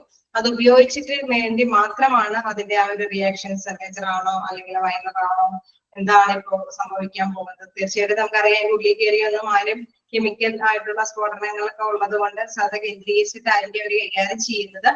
അപ്പൊ അവിടെ പ്രധാനമായിട്ടും എടുത്തു പറയുന്ന ഒരു പോയിന്റും കൂടിയുണ്ട്, and avoid inhalation of chemical smoke. ഒരിക്കലും അത് അല്ലെ കെമിക്കൽ നിറഞ്ഞ അത് ശ്വാസത്തിലേക്ക് ഉൾപ്പെടുത്താതിരിക്കാൻ വേണ്ടിയിട്ടുള്ള പ്രിവെൻഷനും കൂടി അതും കൂടി ശ്രദ്ധ കേന്ദ്രീകരിച്ചിട്ടായിരിക്കും ആ മാസ്കുകളൊക്കെ ഉപയോഗിച്ചിട്ട് അതിന്റെ അടുത്ത് പോയി കാര്യങ്ങൾ നിരീക്ഷിക്കാതെ എന്താണ് നിരീക്ഷിച്ചുകൊണ്ടേ ഇരിക്കേണ്ടതായിട്ടും വരും. ആ മുൻകരുതലുകളോടുകൂടി പ്രൊട്ടക്ഷനോട് കൂടിയിട്ടൊക്കെ ആയിരിക്കും പേഴ്സണൽ പ്രൊട്ടക്റ്റീവ് എക്യുപ്മെന്റ് ഒക്കെ ധരിച്ചിട്ടായിരിക്കും അവര് അടുത്ത ആ ഒരു കാര്യങ്ങൾ നിരീക്ഷിച്ചുകൊണ്ടിരിക്കുക. നെക്സ്റ്റ് എന്താണ് കണ്ടെയ്ൻ ദ സ്പില്ല്. നമുക്കറിയാം ചെറിയതാണ് എങ്കിലും അല്ലെ അവർക്ക് തന്നെ അത് ക്ലീൻ ചെയ്തെടുക്കാനായിട്ടൊക്കെ സാധിക്കും അല്ലെ. ഇപ്പൊ ഒരു മെർക്കുറിയുടെ സ്പില്ലേജ് ലിസ്റ്റ് പോലെ തന്നെ കെമിക്കലിന്റെ ഒരു ചെറിയ ഒരു സ്പ്രെഡിങ് ആണ് സംഭവിക്കണമെങ്കിൽ അത് ആ ഭാഗങ്ങളെല്ലാം അബ്സോർബന്റ് പാഡ് ഉപയോഗിച്ചിട്ട് തന്നെ നമ്മൾ നേരത്തെ കഴിഞ്ഞെല്ലാം പറഞ്ഞ മാതിരി തന്നെ use absorbent materials such absorbent pads to contain the spill and prevent it from spreading. നമ്മൾ ആ പാഡുകളൊക്കെ ഉപയോഗിച്ചിട്ട് അത് വലിച്ചെടുക്കാനായിട്ട് ശ്രമിക്കും. അങ്ങനെ അത് കൈകാര്യം ചെയ്യുമ്പോൾ പ്രത്യേകമായിട്ട് ശ്രദ്ധിക്കേണ്ട ഒന്നാണ് സ്പ്രെഡ് ചെയ്യാതിരിക്കാൻ നോക്കുക എന്നുള്ളത്. Then place the materials in a labeled dangerous waste bag of the container of discard. അതാണ് നമ്മൾ നിർമ്മാർജ്ജനം ചെയ്യാൻ വേണ്ടിയിട്ട് എന്താണോ കണ്ടെയ്നേഴ്സ് ബോക്സുകളൊക്കെ നിക്ഷേപിച്ചിട്ടുണ്ടാവും അല്ലെ അത് കൃത്യമായിട്ട് തന്നെ ശ്രദ്ധിക്കേണ്ട ഒരു കാര്യം ഡേഞ്ചറസ് വേസ്റ്റ് എന്ന് ലേബൽ ചെയ്തിരിക്കുന്ന വേസ്റ്റ് ബിന്നിലായിരിക്കണം ഇത്തരത്തിലുള്ള വേസ്റ്റുകളെല്ലാം അത് കൈകാര്യം ചെയ്തിരിക്കുന്ന മെറ്റീരിയൽസ് എല്ലാം നിക്ഷേപിക്കേണ്ടത്. Then clean up the spill. നമുക്കറിയാം അവിടെ ക്ലീൻ ചെയ്യണം അല്ലെ ആ ഏരിയ ഒക്കെ ക്ലീൻ ചെയ്യണം. എല്ലാത്തിലും പറയുന്ന മാതിരി എന്തെങ്കിലും ഒരു സൊല്യൂഷൻ അല്ലെ അവിടെ പ്രധാനമായിട്ടും ആ മാനുഫാക്ചേഴ്സ് എന്താണ് പറയുന്നത് അതനുസരിച്ച് തന്നെ കൈകാര്യം ചെയ്യേണ്ടതുണ്ടാവും. Use suitable spill kit or stick to the manufacturer's directive for the exact use of absorbent materials to clean up the spill. Be cautious not to spread the chemical at the time of cleaning up. അവിടെ cleaning up എന്നൊക്കെയാണ് കൊടുത്തിരിക്കുന്നത്. Spelling ഒക്കെ ഒന്ന് just ഒന്ന് correct ചെയ്ത് കേട്ടാ cleaning up എന്നുള്ളത്. അപ്പൊ അവിടെ ക്ലീനിങ് അപ്പ് ദ സ്പില്ലില് നമുക്കറിയാം അവിടെ ഇപ്പം മറ്റേതിലൊക്കെ നമ്മളൊരു സൊല്യൂഷനും അതിന്റെ പുറത്ത് എന്താണ് എഴുതിയിരിക്കുന്നത് ആ രീതിയൊക്കെയാണ് ഉപയോഗിക്കുന്നത് അല്ലെ. ഇപ്പൊ ഇങ്ങനത്തെ ഒരു കെമിക്കൽ സംഭവങ്ങളൊക്കെ ആയതുകൊണ്ട് തന്നെ ഒരു സ്പിൽ കിറ്റ് തന്നെയുണ്ട് അതിനെ കൈകാര്യം ചെയ്യാനായിട്ട് ക്ലീനിങ് കാര്യങ്ങളൊക്കെ ചെയ്യാൻ. നമുക്കറിയാം ഇപ്പൊ ക്ലീനിങ്ങും കാര്യങ്ങൾക്കൊക്കെ അല്ലെ കുറച്ചും കൂടി സെയിൽ കിട്ടാൻ വേണ്ടിയിട്ട് ഒന്നിനൊന്ന് ഫ്രീ എന്നുള്ള രീതിയിലൊക്കെ വിൽപ്പനയുണ്ട് ഇല്ലേ. ഉണ്ടോ? മാത്രമാണോ? എല്ലായിടത്തും ഇല്ലേ സൊല്യൂഷൻ ഉണ്ടാവും അതോടൊപ്പം തന്നെ. ഓക്കെ, അപ്പൊ ഇന്ന് പറഞ്ഞ മാതിരി തന്നെ അവിടെ എന്തൊക്കെയാണ് സംഭവിക്കുന്നത് അതിനെ കൈകാര്യം ചെയ്യാനായിട്ട് പാഡുകൾ ഉണ്ടാവും, ടവലുകൾ ഉണ്ടാവും, ചിലപ്പോ എന്തെങ്കിലും സൊല്യൂഷൻ ഉപയോഗിക്കാൻ പറ്റുന്ന സംഭവങ്ങൾ ഉണ്ടാവും, ക്ലീൻ ചെയ്യാനായിട്ട് എക്യുപ്മെന്റുകൾ ഉണ്ടാവും. അപ്പൊ അതെല്ലാം കൂടിയ ഒരു കിറ്റ് തന്നെ ഉണ്ടാവും ഈ കെമിക്കൽ സ്പില്ലേജുകളൊക്കെ കൈകാര്യം ചെയ്യാനൊക്കെ വേണ്ടിയിട്ട്. അപ്പൊ മാനുഫാക്ചേഴ്സ് പറയുന്ന ഡയറക്ഷൻ അനുസരിച്ചിട്ട് ആ ഓരോ കിറ്റിൽ എന്തൊക്കെയാ സാധനങ്ങളാണ് നിക്ഷേപിച്ചിരിക്കുന്നത് ആ സാധനങ്ങളുടെയൊക്കെ ഉപയോഗം അത് കൃത്യമായിട്ടൊക്കെ കൊടുത്തിട്ടുണ്ടാവും. അതനുസരിച്ചിട്ട് ആദ്യം എന്തൊക്കെയാണ് യൂസ് ചെയ്യുന്നത് അത് എത്ര സമയമൊക്കെ ഉപയോഗിക്കണം, അതിനുശേഷം എന്ത് സൊല്യൂഷൻ ഉപയോഗിച്ച് കഴുകണം, അതിനുശേഷം എങ്ങനെയാണ് അത് ചിലപ്പോൾ എന്തെങ്കിലും ടവലും കാര്യങ്ങളൊക്കെ ഉൾപ്പെടുത്തിയിട്ടുണ്ടാവും. ആ ടവലും കാര്യങ്ങളൊക്കെ ഉപയോഗിച്ചിട്ട് അതൊക്കെ തുടച്ചെടുക്കണം. അപ്പൊ നമുക്കറിയാം ഒരു കിറ്റ് എന്ന് പറയുമ്പോൾ കിറ്റിൽ പല ഐറ്റംസ് ഉണ്ടാവും അല്ലെ. അത് മാനുഫാക്ചേഴ്സ് നിർമ്മാതാക്കൾ എന്താണോ അതിൽ ഡയറക്ഷൻ കൊടുത്തിട്ട് പറഞ്ഞിരിക്കുന്നത് ആ ഡയറക്ഷൻ അനുസരിച്ചിട്ട് തന്നെ അവിടെ ഉപയോഗിക്കുക എന്നുള്ളതാണ്. Use suitable spill kits or stick to the manufacturer's directives for the exact use of absorbent materials to clean up the spill. Cautious ഇങ്ങനെയൊക്കെ ക്ലീൻ ചെയ്യുമ്പോൾ എപ്പോഴും ശ്രദ്ധ കേന്ദ്രീകരിക്കേണ്ട ഒരു പോയിന്റ് ആണ് സ്പ്രെഡ് ചെയ്യരുത് അല്ലെ. മറ്റു ഭാഗത്തേക്ക് കെമിക്കൽസ് സ്പ്രെഡ് ചെയ്ത് പോവാതിരിക്കാൻ വേണ്ടിയിട്ട് ശ്രദ്ധിക്കണം എന്നുള്ളതാണ് പ്രധാനമായിട്ടും എടുത്തു പറയുന്നത്. നെക്സ്റ്റ് എന്താണ് ഡിസ്പോസ് ഓഫ് വേസ്റ്റ്. അപ്പൊ ഇങ്ങനെ ചെയ്യുന്ന സാധനങ്ങളൊക്കെ എവിടെ നിക്ഷേപിക്കുന്ന ഈ പോയിന്റ് പറയാതെ തന്നെ നിങ്ങൾക്ക് അറിയാൻ പറ്റുള്ളൂ എവിടെയായിരിക്കാം ഇത്തരത്തിലുള്ള വേസ്റ്റ് നിക്ഷേപിക്കേണ്ടത്. ഞാൻ ഡിസ്പോസ് ഓഫ് വേസ്റ്റിന്റെ കാര്യം പറയുന്നതിന് മുമ്പ് തന്നെ നിങ്ങൾക്ക് അതിന്റെ ആൻസർ പറയാൻ സാധിക്കും. എങ്ങനെയുള്ള വേസ്റ്റ് ബിന്നിലായിരിക്കണം ഇത്തരത്തിലുള്ള മെറ്റീരിയൽസ് ഒക്കെ നിക്ഷേപിക്കേണ്ടത്. കേസ് സർഫേസ് വൃത്തിയാക്കുന്ന മെറ്റീരിയൽസ് മാത്രമല്ല ഈ ഒരു കെമിക്കൽ എവിടെയെങ്കിലൊക്കെ വന്ന് പെട്ടിട്ടുണ്ടെങ്കിൽ അത്തരത്തില് ഓക്കെ ലേബിളിന്റെ ബാഗ്സ്. ഓക്കെ വിച്ച് ലേബിളിന്റെ ഞാൻ ചോദിച്ചത് എങ്ങനെയുള്ള ലേബിൾ ഡേഞ്ചറസ് ലേബിൾ. ഓക്കെ അത് ഏത് ലേബിൾ ചെയ്തിരിക്കുന്ന ഇതിലാണ് നിക്ഷേപിക്കേണ്ടത്. ഡേഞ്ചറസ് വേസ്റ്റ് എന്ന് ലേബിൾ ചെയ്തിരിക്കുന്ന വേസ്റ്റ് ബിന്നില് അല്ലെ. ഹസാർഡ് വേസ്റ്റ് അങ്ങനെ ഡേഞ്ചറസ് വേസ്റ്റ് എന്ന് അപകടകരമായ വേസ്റ്റ് എന്ന് ലേബിൾ ചെയ്തിരിക്കുന്ന ബിന്നിൽ തന്നെയായിരിക്കണം നിക്ഷേപിക്കേണ്ടത്. ഓക്കെ കണ്ടെയ്നേഴ്സിൽ. ഓക്കെ കണ്ടെയ്നർ അല്ലെങ്കിൽ ബിന്നിൽ അല്ലെ നമ്മൾ നമ്മൾ നിക്ഷേപിക്കാനായിട്ടുള്ള ആ ബോക്സിൽ നിക്ഷേപിക്കണം എന്നുള്ളത്. അപ്പൊ എന്താണ് ഡിസ്പോസ് ഓഫ് വേസ്റ്റിൽ പറയുന്നു, all materials that are coming into contact with the chemical should be thrown away as dangerous waste into labeled bags or containers. അപ്പൊ അതിനൊക്കെ നോട്ട് ചെയ്ത് പോവുക. ഞാൻ നോട്ട് ചെയ്ത് പോവുക എന്ന് പറയുമ്പോൾ നിങ്ങൾ അണ്ടർലൈൻ ചെയ്ത് പോകുന്നില്ലേ? ഓക്കെ, അപ്പൊ അങ്ങനെയുള്ള ബാഗിൽ തന്നെ അത് ആ ഒരു പോയിന്റ്സിൽ നിന്നൊക്കെ ചെറിയ ചെറിയ ക്വസ്റ്റ്യൻസ് ഒക്കെ വരുമ്പോൾ ഇങ്ങനെയുള്ള ക്വസ്റ്റ്യൻസ് ഒക്കെയാണ് കാണുന്നത്. അതുകൊണ്ടാണ് അങ്ങനെ പറയുന്നത്. അപ്പൊ അത്തരത്തിലുള്ള വേസ്റ്റ് ബിന്നില് കണ്ടെയ്നേഴ്സുകളിൽ നിക്ഷേപിക്കുക എന്നുള്ളതാണ്. ദെൻ വീണ്ടും പറയുന്നുണ്ട് adhere to local, state and federal regulations for the disposal of dangerous waste. ഇത്തരത്തിലുള്ള ഡേഞ്ചറസ് വേസ്റ്റിന്റെ പ്രത്യേകത എന്താണ്? നമുക്ക് ഹോസ്പിറ്റലുകാർക്ക് സ്വയം തീരുമാനം എടുത്തൊന്നും നശിപ്പിച്ച് കളയാനായിട്ടൊന്നും സാധിക്കില്ല. അവര് എന്തെങ്കിലുമൊക്കെ റൂൾസ് ആൻഡ് റെഗുലേഷൻസ് ഒക്കെ ഫോളോ ചെയ്യേണ്ടതുണ്ട് എങ്കിൽ ആ നടപടിക്രമങ്ങൾക്ക് വിധേയമായി അനുമതിയൊക്കെ കിട്ടിയതിന് ശേഷം മാത്രമാണ് ഇത്തരത്തിലുള്ള വേസ്റ്റുകളൊക്കെ കൈകാര്യം ചെയ്യാനായിട്ട് സാധിക്കുകയുള്ളൂ. അപ്പൊ അത് തന്നെ ഞാൻ പറയുന്നത് ലോക്കലിന്റെയും സ്റ്റേറ്റിന്റെയും ഫെഡറൽ അല്ലെ ഭരണപരമായിട്ടുള്ളതോ അല്ലെങ്കിൽ നമ്മുടെ സ്റ്റേറ്റിന്റെ അല്ലെങ്കിൽ നമ്മുടെ സൊസൈറ്റി ഏതാണോ അല്ലെ നമ്മൾ മുനിസിപ്പാലിറ്റിയോ അല്ലെങ്കിൽ കോർപ്പറേഷനോ അല്ലെങ്കിൽ എന്താണ് പഞ്ചായത്താണോ അതിന്റെ പരിധിക്കുള്ളതെല്ലാം അനുസരിച്ചിട്ട് തന്നെ ആ ഹോസ്പിറ്റലിന്റെ ആ ഒരു അനുമതി പത്രം വേണ്ടി വരും. അതേമാതിരി ജില്ലയുടെ അനുമതി പത്രം വേണമെങ്കിൽ അത് വേണ്ടി വരും. ഫെഡറൽ റെഗുലേഷൻസ്, അതായത് നമുക്ക് പബ്ലിക് ആയിട്ടുള്ള കുറച്ച് റൂൾസ് ആൻഡ് റെഗുലേഷൻസ് ഫോളോ ചെയ്യേണ്ടതുണ്ടെങ്കിൽ അതെല്ലാം തന്നെ ഫോളോ ചെയ്തിട്ടാണ് ഇത്തരത്തിലുള്ള വേസ്റ്റുകളെല്ലാം ഡിസ്പോസ് ചെയ്യാനായിട്ട് സാധിക്കുകയുള്ളൂ. നമുക്കറിയാം, അല്ലെങ്കിൽ കുടിയും പിരിച്ചും കൊണ്ട് പിറ്റേ ദിവസം തുടങ്ങിയ സമരങ്ങൾ വരും അല്ലെ. അപ്പൊ അതെല്ലാം അനുമതി പത്രങ്ങൾ കിട്ടിയതിന് ഇത്തിരി ശ്രദ്ധ കേന്ദ്രീകരിക്കേണ്ട ഒന്നായത് കൊണ്ടാണ്. നമുക്കറിയാം അടുത്ത ലാസ്റ്റ് സ്റ്റെപ്പില് എപ്പോഴും ഇത്തരത്തിലുള്ള വേസ്റ്റ് കൈകാര്യം ചെയ്യുമ്പോൾ ഏതാണോ അതിന്റെ ഇൻവെസ്റ്റിഗേഷൻ കാര്യങ്ങൾക്ക് നിയോഗിക്കപ്പെട്ടിരിക്കുന്ന പേഴ്സൺ വന്ന് അത് ഇൻവെസ്റ്റിഗേഷൻ അല്ലെ പരിശോധനകൾക്കൊക്കെ വിധേയമാക്കി ഒക്കെ ചെയ്തിരിക്കുന്ന കാര്യങ്ങളൊക്കെ കറക്റ്റ് ആയിട്ടുള്ള രീതികളൊക്കെ ഫോളോ ചെയ്യുന്നുണ്ട് എന്ന് ഉറപ്പുവരുത്തി ഡോക്യുമെന്റേഷൻ ഒക്കെ തയ്യാറാക്കുന്നത്, പേപ്പർ വർക്ക് ഒക്കെ തയ്യാറാക്കിയിട്ടാണ് ഈ സ്പില്ലേജ് വേസ്റ്റ് നമ്മൾ അവസാനിപ്പിക്കുന്നത്. കാരണം പിന്നീട് ഏതെങ്കിലും കാര്യങ്ങൾ അല്ലെ കൊല്ലങ്ങളൊക്കെ കഴിഞ്ഞതിന് ശേഷമായിരിക്കും എന്തെങ്കിലും കുത്തിപ്പൊക്കിയൊക്കെ വരുമ്പോൾ നമുക്കൊരു എവിഡൻസ് ആയിട്ട് അല്ലെ എന്തെങ്കിലുമൊക്കെ തെളിവായിട്ട് നമ്മൾക്ക് ഹോസ്പിറ്റലുകാർക്ക് പ്രൊവൈഡ് ചെയ്യേണ്ടതായിട്ട് വരും. അപ്പൊ കൃത്യമായിട്ടുള്ള സ്റ്റെപ്പ് ബൈ സ്റ്റെപ്പ് ആയിട്ടൊന്ന് കൈകാര്യം ചെയ്യണമെങ്കിൽ ഡോക്യുമെന്റേഷൻ ഒക്കെ തയ്യാറാക്കിയിട്ടുണ്ടെങ്കിൽ അവർക്ക് അതുമായി ബന്ധപ്പെട്ട് അറിയാവേണ്ട കാര്യങ്ങൾ ഒന്നുമില്ല. ദെൻ അതിന്റെ ആ ഒരു ഡയഗ്രാം കൂടി കൊടുത്തിട്ടുണ്ട്. ഈ പറഞ്ഞിരിക്കുന്ന പോയിന്റ്സ് ഒക്കെ തന്നെയാണ്. അതായത് കെമിക്കൽസ് വില്ലേജ് വേസ്റ്റ് വരുമ്പോൾ ആദ്യം തന്നെ നമ്മള് മേജർ ആണോ മൈനർ ആണോ എന്ന് ചെക്ക് ചെയ്യും അല്ലെ. ആദ്യം തന്നെ ചെക്ക് ചെയ്യണം. ദെൻ എന്താണ് അടുത്തത് എന്താണ് ഇവിടെ ഇൻ കേസ് മേജർ ആണെങ്കിലാണ് കേട്ടോ ഈ പോയിന്റ്സ് ഇവിടെ വരുന്നത്. ഇവിടെ നോട്ടിഫൈ അതേഴ്സ് തന്നെയാണ് ഫസ്റ്റില് വരുന്ന ഒരു പോയിന്റ് എന്ന് പറയുന്നത്. നോട്ടിഫൈ അതേഴ്സ്, അതായത് മറ്റുള്ളവരെ അറിയിക്കണം അല്ലെ. അതൊരു ഡേഞ്ചേഴ്സ് വന്നിട്ടുണ്ട് എന്നുള്ളത് മറ്റുള്ളവരെ അറിയിക്കണം. Notify others.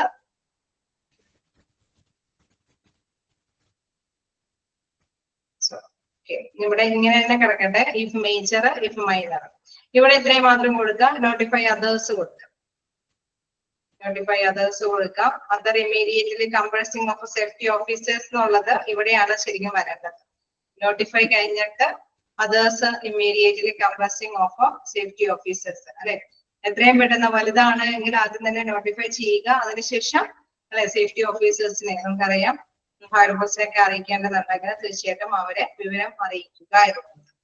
ഇൻ കേസ് ചെറുതാണെങ്കിൽ അല്ലെ ചെറിയൊരു സംഭവമാണെങ്കിൽ മറ്റുള്ളവരെ അറിയിക്കുക. ആർക്കും അല്ലെ അങ്ങോട്ടേക്കൊന്നും കടത്തിപ്പെടാതിരിക്കാൻ വേണ്ടിയിട്ട് ആദ്യം തന്നെ സ്റ്റെപ്പായിട്ട് എല്ലാവരെയും അറിയിക്കുക. ഇങ്ങനെ ഒരു സംഭവം സംഭവിച്ചിട്ടുണ്ട്, ഒരു കെമിക്കൽ സ്പില്ലേജ് സംഭവിച്ചിട്ടുണ്ട് എന്നുള്ള ശ്രദ്ധ എല്ലാവരെയും ബോധ്യപ്പെടുത്തുക. ദെൻ എന്താണ് മൈനറിലേക്ക് നമുക്ക് നോക്കാം. ഇഫ് മൈനർ ആണെങ്കിൽ other immediately comprising of safety officer അല്ല ഇവിടെ വരുന്നത്. ഫസ്റ്റ് പോയിന്റ് നോട്ടിഫൈ അതേഴ്സ്, മറ്റുള്ളവരെ അറിയിക്കുക. ആ പോയിന്റ് ഒന്ന് തിരുത്തിയേക്കുക. Notify others. കേളേ തിരുത്താൻ പറ്റുന്നില്ലേ?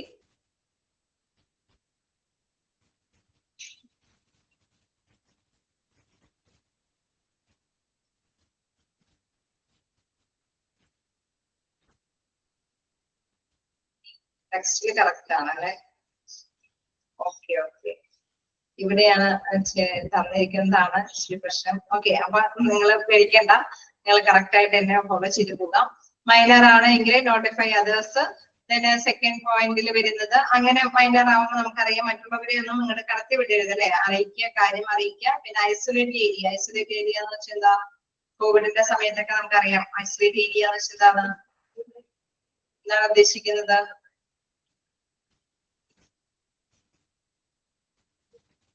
ഐസൊലേറ്റ് ഏരിയ എന്ന് പറയുമ്പോൾ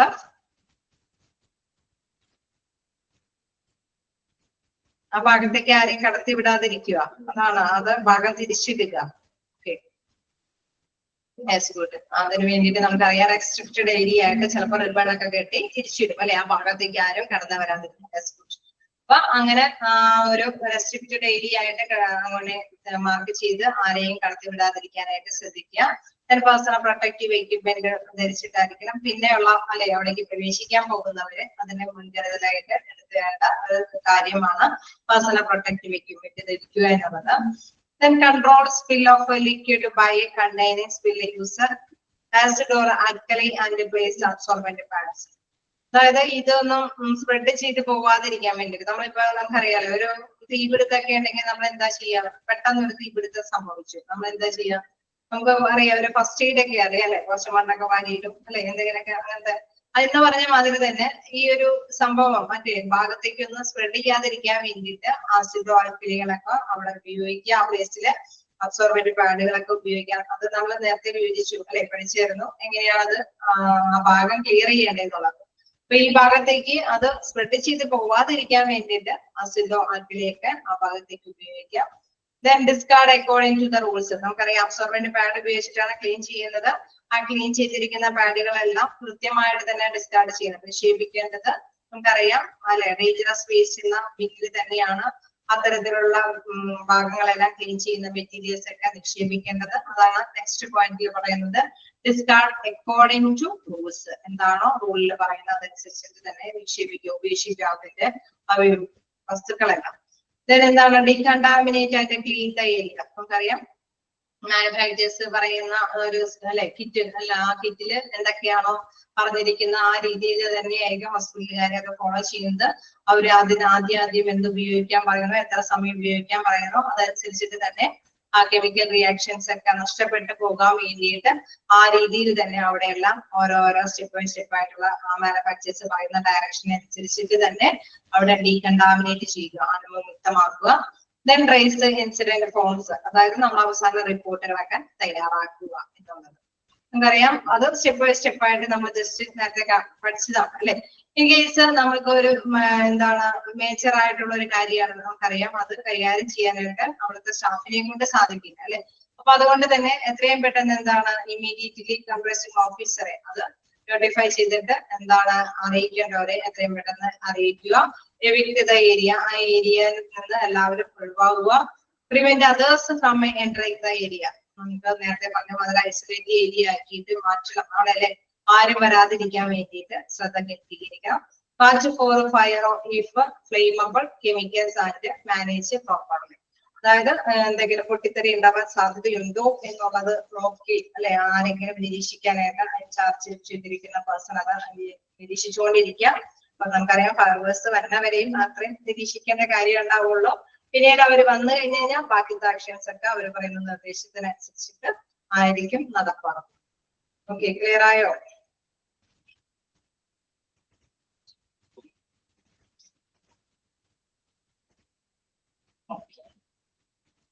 നമുക്ക് നെക്സ്റ്റ് ക്ലാസ്സിലെ ബാക്കി എടുക്കാം. ഓക്കെയാണ്, നമുക്ക് നെക്സ്റ്റ് കാണാം. Thank you.